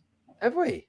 Which is very strange. So if anyone wants to come and join us and have a chat and just catch up with the world, please do. If not, we're going to just chat some more rubbish like we usually do and probably call it an early night, which is very strange. Oh, I've got something to talk about. Yeah, go on in. What you got? I'll just pull out the pedal boards. Oh. Hold on. So, Matt, you know Matt, right? Don't you? I do. Yeah. Matt sent me over. So me and Matt have done a sort of a swap, unpermanent swap of delay pedal. So I sent him my J Rocket Clockwork, which is just such a great pedal. I just love that thing. And he sent me his Volante. It's really good. It's really good. It's really good. But it's funny how light it is. It's really light. So I used to have a Strymon Timeline, which is like one of the the big selling delay pedals. And I didn't used to like the sound. I used to think it always put through like a bit of a low mid sort of frequency into the thing. Yeah. It does the same thing. So it's a Strymon thing. Right. But yeah, it does some really cool things, and it's basically an Echoplex. I was about to say that's very Echoplexy. A friend of mine offered me a Binson Echo Rec last week. Sorry, Echo Rec. That's what I meant. A proper drum delay. Yeah. And I went, yeah, not for $2,000, mate. Cool though. You'd have the thing about those things. You'd have constant maintenance problems. Yes. Yeah. You're better off buying something like that. At this point, we have to welcome onto the show Rafael Jesus. And he's got this soldering iron out. Hi guys, everyone. Can you hear me well? Good. Yes. Yeah. All good. Great. I'm just on my laptop.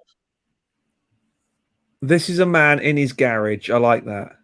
This is good. Well, I've had the great idea of doing this myself, and I'm not sure it is going very well. So I hope this is a good cautionary tale to everyone listening. Just take it to the tech. It's not worth it. The headaches and the burnt fingers and the problems that it causes. It's the stress of it. I tell you, because and I'm getting more and more like this, because I used to if there was a job to do in the house, like if something had to be fixed or decorated or anything, I'd be like, no, let's not get someone in. I'm going to do this because it will save money.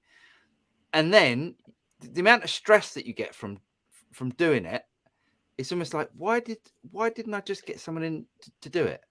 I think it's because we think we're going to enjoy doing it. It's the process. We think we're going to go, well, I feel better. I've done it myself. And actually, there is something to be said for, I was talking to one of the other dads at a party this weekend, kids' party. I was talking to one of the other dads. I said, there's a reason we weren't very good as being teachers all the way through the lockdown with our kids, is because we don't want to be teachers. We've never wanted to be teachers, and we're not qualified teachers. And teachers generally become teachers because they want to be teachers. I have absolutely no interest in it. I think that's the same thing with being a tech. But you like the idea of being able to do it. Yeah. But there's some people are really good at it, and I'm probably not. He's burnt his own game. So Raphael, so tell us what you're doing, and tell us what the problem is. So I've put this humbucker in the Nice. bridge position of the guitar. All right.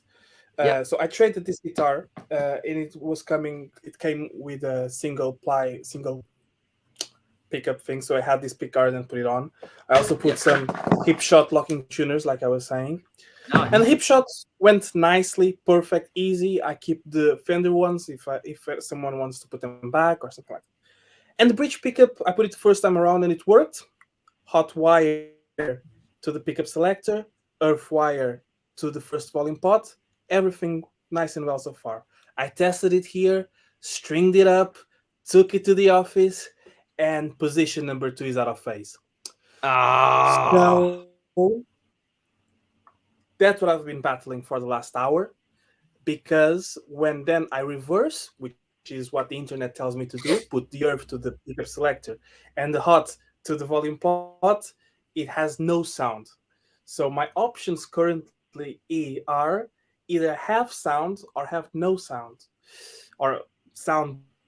So what I'm trying to do now, which is 5D chess, instead of just living with one problem, I'm creating another problem, which is, what if I reverse the polarity of the single coils by putting the earth to the selector and the hots to the volume of the single coils? Will it be in phase then? I don't know, but I'll figure it out eventually. Phase is only internally relevant, isn't it? Just because if one is hot, cold, one is cold, hot, that's blatantly out of phase. But if they're both cold, hot, they're not out of phase. They're in phase together. So what could it be? The weakness of signal is just completely different sound from.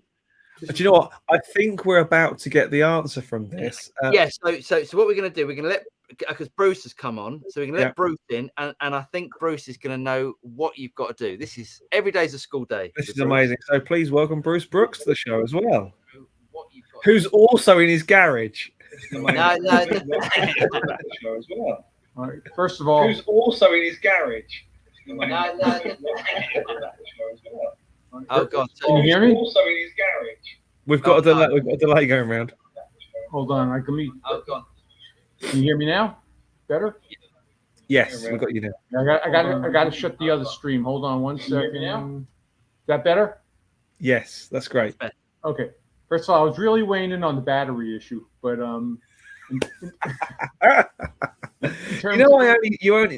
only say this stuff to start a Barney, don't you? But on the HSS debate, I still go. The ones I've done that I've been most successful, believe it or not, have been using the dual 250 500K pot on a Strat situation. You can get a little bit creative. So when you switch it, you can actually switch between the two pots, depending which pickup you're using. The only time you run into a difference is when you're trying to use a combination of the pickups.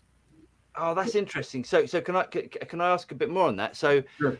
With this 250 500K pot, is it like a dual concentric thing? It's a dual concentric. No, it's not dual. It's one knob that turns both pots simultaneously. Oh, that's great. So that now you wire one pickup through the. Well, you can do it with a dual concentric too. They do make those, but you actually can turn them both it's like a stereo pot on a stereo amp where you turn both channels simultaneously. But what it is, you can get one configured for 500K, one configured for 250K, and if you balance it out just right, it actually works. If you're using one pickup at a time, it's even better. But if you're using both, you can get a little crazy, but it does work. Cheers, Bruce. But there are a lot of different solutions, and the funny thing is that some people actually like the humbuckers better with 250s, and some people like single coils with 500. So again, we get into subjectiveness here. Interesting. Is it true that that value only really affects when you're messing with the controls? So depending if you have 10, so when you reduce either the volume or the tone, or does it always affect sound even when you're at maxed tone and volume? When you're at max, it affects it less when you're you have to remember that when your pot is on full, basically, I'm trying to say this the right way. When your volume is off, basically your whole signal is going to ground to earth. Right. Except on a jazz bass, in which case actually it's different because then you're actually controlling the opposite. You're controlling how much of the volume gets through, not how much is going to ground. That's how they can get away with two volume controls without each one affecting the other.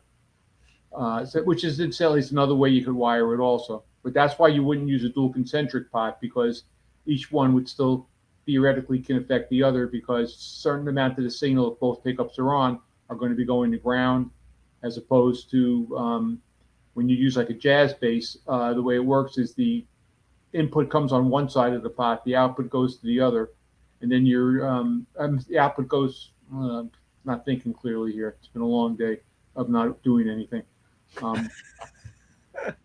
But one effectively is you're grounding out the signal. The other one is how much signal you're actually allowing through from the input to the output, not sending it to ground, but how much you not physically, but how much you're actually allowing it to go through. So there are different effects, and there are different ways of doing it. A lot of it is subjective. Personally, I find that in the HSS or any combination of H and S, I personally just usually just go with 500K. Because when you're wide open again, it doesn't really make that much difference. It's more as you turn it down, because when you're wide open, theoretically, everything is just going straight out anyway. Nothing's going to ground. Interesting.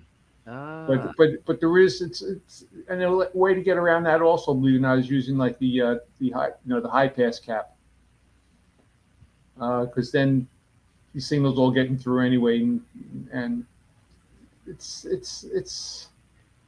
a very debatable issue. But okay. Different pickups are going to sound different. But it does have to do again. It's how much of the signal is getting through the ground, even when it's wide open. So I personally don't see all that much difference in it myself. Okay, cool. Interesting. Very cool. So what's Raphael doing wrong then with his out of doing phase? Nothing wrong. He's not. No, it's just a matter of playing around and getting what you like. It's nothing. There's no right or wrong. But what really if the desired tone is like a normal position to sound of neck and middle without being this very thin, weak signal that I'm getting at the moment? I'm not sure if it's the pickup or whatever. By the way, there is another solution. You can, you don't have to use 250 or 500. You can get like 350K pots too. I mean, there are the pots you can get that are right in the middle, which also is an interesting solution. Right. But Raphael's got the problem at the moment where he's trying to wire in this humbucker, but his position two, so his neck and bridge are either out of phase or not working at all. Yes, exactly. Oh, okay. Without actually seeing what he's doing, but if it's a phase issue, you see, it gets a little tricky with the phase when you're working with a humbucker and a single coil, because one's overwhelmingly more powerful than the other generally. Yeah. But if it's a phase issue, a lot of times what I've done is I just put a push-pull pot and reverse the phase of the middle pickup.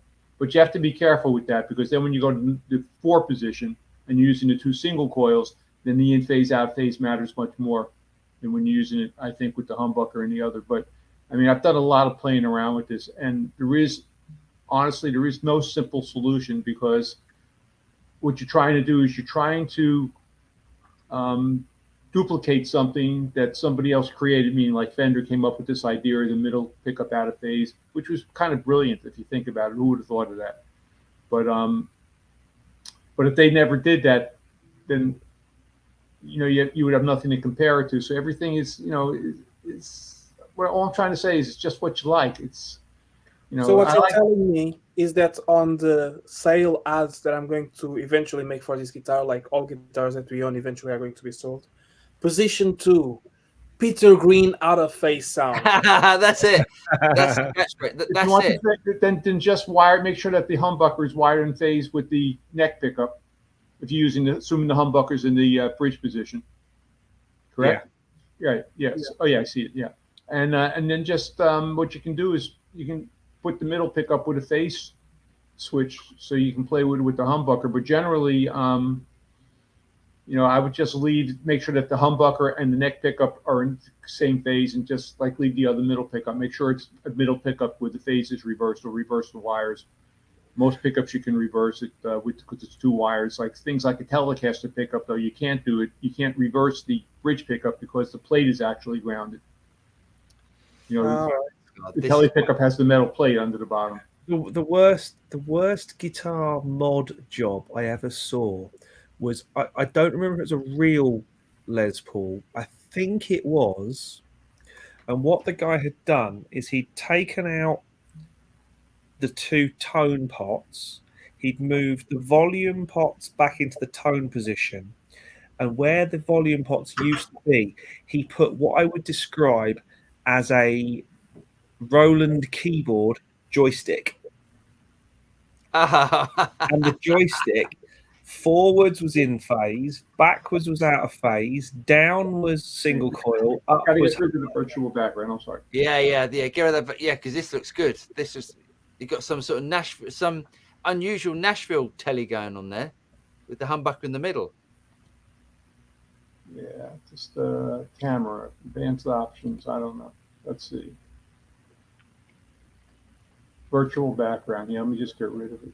Because the Nashville Telly also has an issue with reverse polarity and being... Right, well, this is a little different. This is I think I've showed you this guitar before, but the neck is a 1984 USA Strat. Right, yeah. The body was custom made by a local luthier. Oh, and as you can see, this has got Nashville wiring, but it's also got, the Bigsby. Nice. This is actually, this guitar cost me almost $1,000 to build in parts. They're Tex-Mex pickups, but the point is, now here's an interesting combination. The middle pickup is a Duncan SL59. Yeah. The humbucker. That's a humbucker, but it's voiced. It's supposed to be voiced kind of like a like a 59 pickup. But the way this is wired, if you can see it, hold on. Well, you really can't see it, but the way this is wired is this one is a push. Let me get in the picture. This one is a push-pull pot that reverses the polarity of the middle pickup. Right. Wow. So it sounds better in one polarity. I'm trying to keep taking it out of view here. I'm sorry, but depending upon, this is a 5-position switch, like a Strat. Yeah. It's not a 3-position. So when I'm using it in this combination, it sounds better with one polarity. In this combination, or position 2 and 4, sound better depending on the polarity of the SL95. The other switch, incidentally, you pull this one, it turns that into a single coil. It does coil. Right. Nice. I used to have one of those little 59s in a Strat, and I thought it sounded brilliant. Those are great. Those are great, absolutely great pickups. Those SL59s. Let me just put this down. Hold on. Maybe what I need is 3 59s on a single loop and make a rock machine. Yeah, make a rock machine. I did see, Raphael, that Lee Abraham said Raphael may have a knackered switch. He's had that before. Let me demonstrate. I can now demonstrate just with one string. I hope the sound is not horrible. So bridge, right? Yeah. Then position 2. Can you tell it's slower and thinner? Yeah. And position 3. And position 4. Everything else is just position 2. Like, which is a great representation. That sounds to me from here. It's a little hard to tell, but that sounds like a phase issue a little bit. Yeah. Peter Green sounds well, it gives you a nice hockey sound. I like it actually. That's right. Yeah, everyone has a strap. Everyone has a Peter Green out of phase. Maybe I should call Kirk and ask him if he wants. Oh, best of luck with it, mate. But those SL59s are great. The only thing I ever heard better than that was, and this is, everybody talks about the guitar that you can't believe he sold. I had a 56 Esquire. Oh, I'm not done. That the person, not me, I bought the guitar. It had already been modified. It was an Esquire, but they added a humbucker. in the bridge position. I mean, in the neck position. They added the second pickup. However, and this is a long time ago. Talk about regrets. This was a 56 all original, except for that the humbucker was a true PAF. Oh. I had a friend who talked me into selling it, and I never forgave him. He passed away now, so I forgave him after he passed away, though. Oh, but I just want to get into this battery thing for 1 second, though. Yeah, go on, please. Okay. I do not believe that there's a difference between a Duracell and, let's say, an Energizer. However, though, the size of the battery does make a difference. Now, when you talk about an amp, there are filter caps, right? Everybody knows we talk about recapping it. Some amps have 10,000 microfarads. Some amps have 47 microfarads. There's two reasons for this. Number one is the larger the capacitor, the bigger the inrush is when you turn it on, because it sucks up a lot of juice when you first turn the amp on to charge the capacitor. Yeah. The difference in the large capacitors, it gives you a lot more headroom, because when you peak, when you hit something, you peak notes and you straining the power supply. That's where the capacitor really comes in, because the capacitor acts like a battery. So it gives you that instant power to surge it. I mean, to handle the power surge. I'm sorry. Now, when you get into these batteries, if you put a C batteries compared to a AA, it's like the same difference as putting a big capacitor and a small capacitor. So if you're playing some kind of a pedal, and let's say it had C batteries, which would make the pedal too big, but if you're doing something that's all of a sudden putting a lot of strain on this box, the battery will make a difference, because it can supply more amperage. It doesn't supply more voltage, but it can supply more amperage, which is the big difference between like a C and a AA, for example. So battery can make a difference, which is also why the difference between using a pedal with a battery or if you plug it in with the power supply can make a difference too, because generally a power supply can supply a little more current than a battery. Is it like a variac for pedals in a sense? In a way, yeah. In a way, yes. That's one way to look at it. Except the variac varies the voltage, not the current, but it's the same, in a way, concept. Yeah. Interesting. Do you know? I never thought of it like that. Yeah, absolutely. It's just like a new fresh battery. Obviously, is going to be a lot different than an old battery. But once that, but it depends on the pedal. If you have a pedal that draws a lot of current, battery can make a difference. Now, it's possible. I've never really looked into this. It's possible maybe an Energizer or a Duracell, maybe they do have a slightly different current rating. Mm-hmm. So in something that draws a lot of current, it could make a difference. In a pedal that's drawing virtually nothing, I study physics, and by the laws of physics, it shouldn't make any difference at all. Everything else being equal, it's just, battery acts as a very well-regulated power supply until they start going dead. Like a battery would be like a normal AA. Is that they say it's 1.5, but it's really like 1.59 when they're fresh always. And once they get down to like 1.42, 1.43, it's dead. But it regulates itself so well in that range, so it doesn't just go 1.5, 1.4, 1.3, 1.2, 1.1, 1.1. It kind of goes full voltage, and then bang. Then it just drops below that threshold where basically it's what you call a dead battery. Which is a similar thing. Which is a similar reason why radio mic manufacturers would rather you didn't use rechargeable batteries, because they never get up to the proper voltage. Apparently. It's the same thing with when you use, what is this? Again, my brain's just I know I said I retired a few weeks ago, but I actually started sort of another job doing some tech support for a company, so they're keeping me busy. I can't do nothing. Yeah, you can't do nothing. But it's a what you call it? It's lithium cells. I think it's lithium cells. They're like 1.3 volts. So you have to use 3 of them to get like the same 3 volts as you would get with 2 like AA's. I mean, everything is different, but the lithium cells is the same thing. They're kind of like full charged, and then bang, they become useless. Whereas a variac is nice, because a variac, like what Raphael was talking about, you can actually adjust the voltage, and you can actually sometimes get things to sound pretty different and amazing variations by turning the voltage down, but it's still regulated, so it stays that way. And if you find a sound you like, who did they say? Was it Joe Bonamessa who used to say they used to use? Eric Johnson. Eddie Van Halen, I think, used to claim he used to use a variac on his Marshall amps. Yes, he did. So he could turn it down and actually make it sound different. And I've never tried that, or maybe because I haven't had a Marshall amp in 35 years, but I had an old Plexi 100, but again, that was 35 years ago. Nice. But the voltage is very significant, and a tiny drop in voltage can really make a very big difference in the sound. Especially with the old transistor circuits, the analog circuits. I don't think it's as much with the newer stuff with all the op amps, because they seem to be more steady over the voltage. But real analog, straight transistor circuits, a little bit of voltage can make a really big difference. That I think the current would affect it more. So my feeling on this whole battery thing is, if the current's different, and I've never read the spec on an Energizer versus a and whatever, Duracell. But theoretically, it could be a difference. Wow. There we go. And I might not know. I might be totally wrong here. I'm just bored. I needed something to do, so I came on. That's why everyone watches us.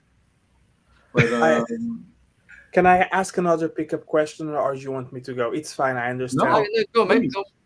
So, I had it in my head. So, have you ever put a Telecaster pickup in a humbucker casing or something of the sort? Or is there any... I know there's Lindy Fralin, I think does the Novelty, or Lola does the Novelty. But it seems like such a simple hack mod to do. Put a Telecaster pickup, which is basically the same size of a humbucker side to side. And then anyone with a HSS Strat or pickguard could put it in. If there's something that's common, or just like boutique. Best pickup in the world, as far as I'm concerned. Telecaster pickup.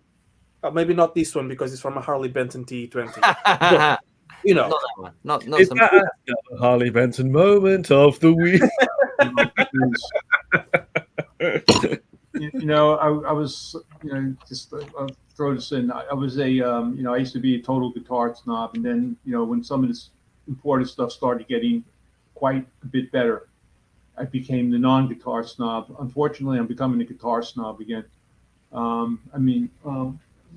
Here's, I have a Harley Benton. I'm not gonna lie. God, that's a nice looking. It was so cheap, I had to try it. With P90s on it as well. Nice.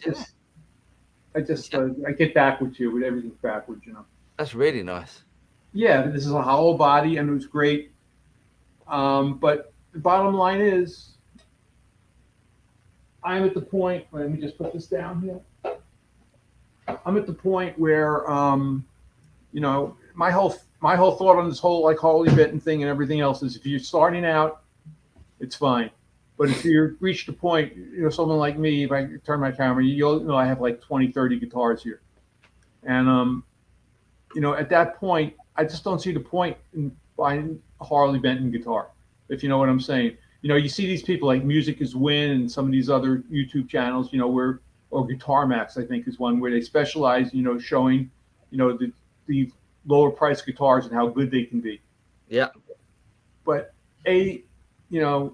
when you don't need it, if you're not starting out, or if you're not, if it's a money issue, you don't need it. There's no point. There's no value in it, because if you can afford the regular, I'd rather have two, like Fenders, USA Fenders or something. Well, the Mexican ones are good, don't get me wrong. Than 20 Harley Benton different models, because, eventually the Harley Bentons are going to be worth nothing, but also you enjoy it so much more. Yeah. Part of it's psychological. There's no question about it. Like Paul, you with the custom shops, those are amazing guitars, and I love it. And the Telecasters, and I couldn't see you playing a Harley Benton on a regular basis, because you don't have to. Yeah. It becomes down to me an issue. What people are going to really need to buy a Harley Benton is because you have to. I'm not making fun of them. Not everybody can afford everything. I've been fortunate. I'm not going to lie. I have a nice collection, but I don't have any use for that. Sure. And I think that Harley Bentons become a snob again. I think Harley Bentons are, to the fullest term, great starter guitars. Exactly. Because they start you not on playing, because you can start with any guitar, but let's say you have a Strat and you want to start on Telecasters. You buy a Harley Benton, you test it out, you can have a feel at least for what it's supposed to do. It's like a little taster, or a Les Paul, or a hollow body. Or if you want to have several styles of guitar or different pickups, or maybe just basses to put different pickups on, it's a very cheap way to have a studio ready fleet of guitars. But I think I agree with Bruce to the sense that there is a certain sense of gratification of having things that are recognized as being quality. That is what it is. Look, I come from Portugal, and in Portugal, the wage and the financial conditions are much different than here in the UK. And the ability to buy a Mexican Fender and have 5 guitars would be unthinkable. Like, I had lessons with a musician, and he had an Ibanez Hardcore Hollow Body, which are great guitars, but are relatively affordable guitars, and that's the reality of it. Yeah. But if in a lot of Western countries, if it's possible, and if you can afford audio guitars, great. If not, the Harley Bentons do have that ability to provide you with variety and colors and something a bit quirky, and even for a younger generation, because they can identify themselves with the brand as a starting. It's not a legacy brand; it's a new brand. It's something that can be whatever you want to be. Yeah, absolutely. But the other point is nobody needs 30 guitars, and anybody who has 30 guitars, it's just we have a problem. it's being able to brag. I have 30 guitars. You don't need 30 guitars. Honestly, I don't remember the number. I think I came up. You need 8 guitars. I think you need Strat, you need a Telly, you need a Les Paul, or something with humbuckers. I don't know, Les Paul or a single cut Paul Reed Smith. I don't know if one would be a substitute for the other, if one would count as the other, but and you need a hollow body or semi-hollow, and you need a thin line, and a Gretsch. I would add to that something with P90s. And P90s, yeah, absolutely. So it comes out to about 8 guitars. Speaking of one thing, though, hold on. This is for James. While Bruce is going to get it, I will say that for us living in the UK, we should also try to buy brands that are based here, like Gordon Smith, PJD, Eagle. Yeah. I agree with you. I agree with you there. Recognize this, Jay? You like yours? That's lovely. The same as yours. It's the one you got in the auction, right? Yeah. 72 reissue, right? Yeah, I think so. Yeah. Nice. This was a gift. Wow. From Richie Ash, who owns Sam Ash. Yeah. Wow. Oh, nice. My friend, he and I were friends. We were like roommates in college, believe it or not. But we lived next door, not the same room, but we lived, literally next door to each other in college. I became friendly with him, very friendly. Anyway, I had a friend, Mike, who owned a really, really beautiful vintage guitar store, and he passed away a few years ago. And the family know what to do, so I hooked him up with Sam Ash, and he bought out his whole inventory. And Richie sent me this as a gift. Oh, nice. But so I got a better deal than James got on his. But how do you like yours? I love this guitar. Do you know what? It's now one of my go-to guitars. I play this all the time. The only thing is, its neck's a little too chunky. You're chunky neck too, right? It's a little bit on the chunky side, right? I quite like it though. But Paul would love it.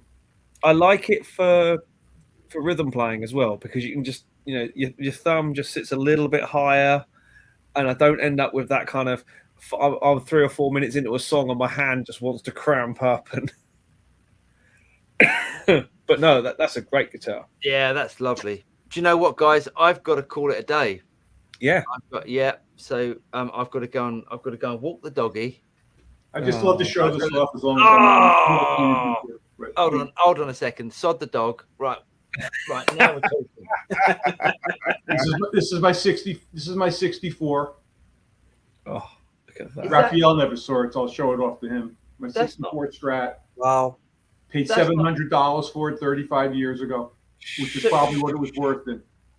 Is that the original scratch plate? No. I mean, this is interesting. I have the original. The original person who had it before me, the idiot, right where I'm pointing here, if you can see, they put a hole in it and they put a phase switch for this pickup. But the back plate, you can see, is all cracked, and that's original. Yeah. Oh, And I had the original plate, but it's got the hole drilled in it, so I put this one on. Other than that, tuners are not original, but the original style, they were just too worn out. I got, they look exactly the same. They were just so worn out, I couldn't use them anymore. Yeah. And but the pickup's original. Everything else is original. All the controls, all the knobs. beautiful. Very nice. I just love showing that off. That's my. Yeah. I'd love to have a go on that one. I'd love to have. I like that. I wish I still had that 56. And the only other two other guitars that true regrets, and then I'll let you go. One regret was I had an original 1960s Gretsch White Falcon. Oh wow! Double cutaway one. Nice. And the other one, which I cannot believe, the reason I made this mistake was because it was before the internet, and it's not a guitar, it was a bass, but I had an original Alembic Model 1. Oh, I paid $1,200 for it, and with the case, the preamp and everything, and because I was playing bass a lot back then, someone made me an offer because there was no internet. I really didn't know what it was worth, but they offered me I got a beautiful, it's behind me there, it's a beautiful Ovation Custom Legend 12-string, which back in 1996 was a $1,500 guitar. So it was, and I wanted a 12-string. I found out there was no internet to look up what the other guitar was worth. Back then, it was worth $7,000. I didn't realize it when I traded it. Oh, this is so expensive. Well, I traded for more than the Ovation. I got the Ovation. I got an original old PV30. Right. But the original one, not the one with the stupid logo that comes down, straight across. I got a bunch of other stuff. So I got like $2,000 for it, which I thought was great at the time because I paid $1,200. Yeah. But the real reason I sold it, believe it or not, is the thing was just not playing tune. There was something not right about it. The intonation, something, but it would never play in tune. I didn't like it. And sometimes it's not necessarily the guitar. That's the way it is with you. Yeah. I've heard instruments where someone says, I can't get this thing to play in tune, and yet I've picked up and gone, sounds all right to me. It's but possible. But guitars got to feel right. You got to pick it up. It's got to feel right. That 53 Les Paul that I'm talking about, Joe Bonamassa one, as I call it. Yeah. If that guitar had a 60s slimmer neck, I would have probably kept it. But the way the neck was, I knew I would never play it. I said that for me. Give me the chunky neck. I knew I would never play it. I mean, it was a lot of money still, but I could have absorbed it. Trust me. No. But it was just a question of, when I originally made the deal to get it, I got it with the thought of keeping it. Wow, 53 Les Paul with a Bigsby and P90s. I would never play it. I can never get comfortable on it. Well, if you can't get comfortable, there's no point, is there? Well, if you see my hands, I have big palms, but I don't have very long. My fingers are normal; they're not long. If you can, so then you look at somebody like Mike Dawes. His fingers are like they can reach from here to the wall. The stuff he does with those fingers and people like that. Or Guthrie Garvin. You look at him; he's got these huge, fingers that are like a mile long. Yeah. But so maybe that's the thick neck. Maybe that's why I don't like the thick necks. But whatever. It looks really neat. Looks like you're doing a nice job there, Raphael. It does look good, doesn't it? What guitar is that exactly? That's a Mexican Strat? They're great. I just sold the Mexican Telly to a friend of mine. So as you saw before, I had this pickup on, and then I found another one that I had here in the bag of beats, and I thought, let me try a different one without the call split and wire it the opposite as it was supposed to be, to see if it works out. I do have a family. You might not believe this, but I do have a family. Well, let us know. Let us know how it goes. I've got to go, guys. Yes. I really have got to The go. dog's got to go. The dog's got to go. We don't ditch on questions very often, but Yeah, we've never done that. We've never done that. And don't forget, let's do the 100th live show. The 100th celebration show for charity. Yes. Let's do it. We're doing it. We're doing it. We're doing that. We've got some And to stuff. everyone here, leave a like. Oh yes, thanks, Raphael. Yeah. Please like, subscribe, all the usual things. All the usual stuff that we ask. It really does help us out. Thanks, Bruce. Thanks, Raphael, for joining us. Thanks, guys. It's been a pleasure as always. We'll be back next week with more of the same. Who knows what may happen? Who knows who may pop in? But as always, it's been a pleasure, and we will see you for more of the same next week. Take care, everyone, and we'll see you soon. Cheers, guys.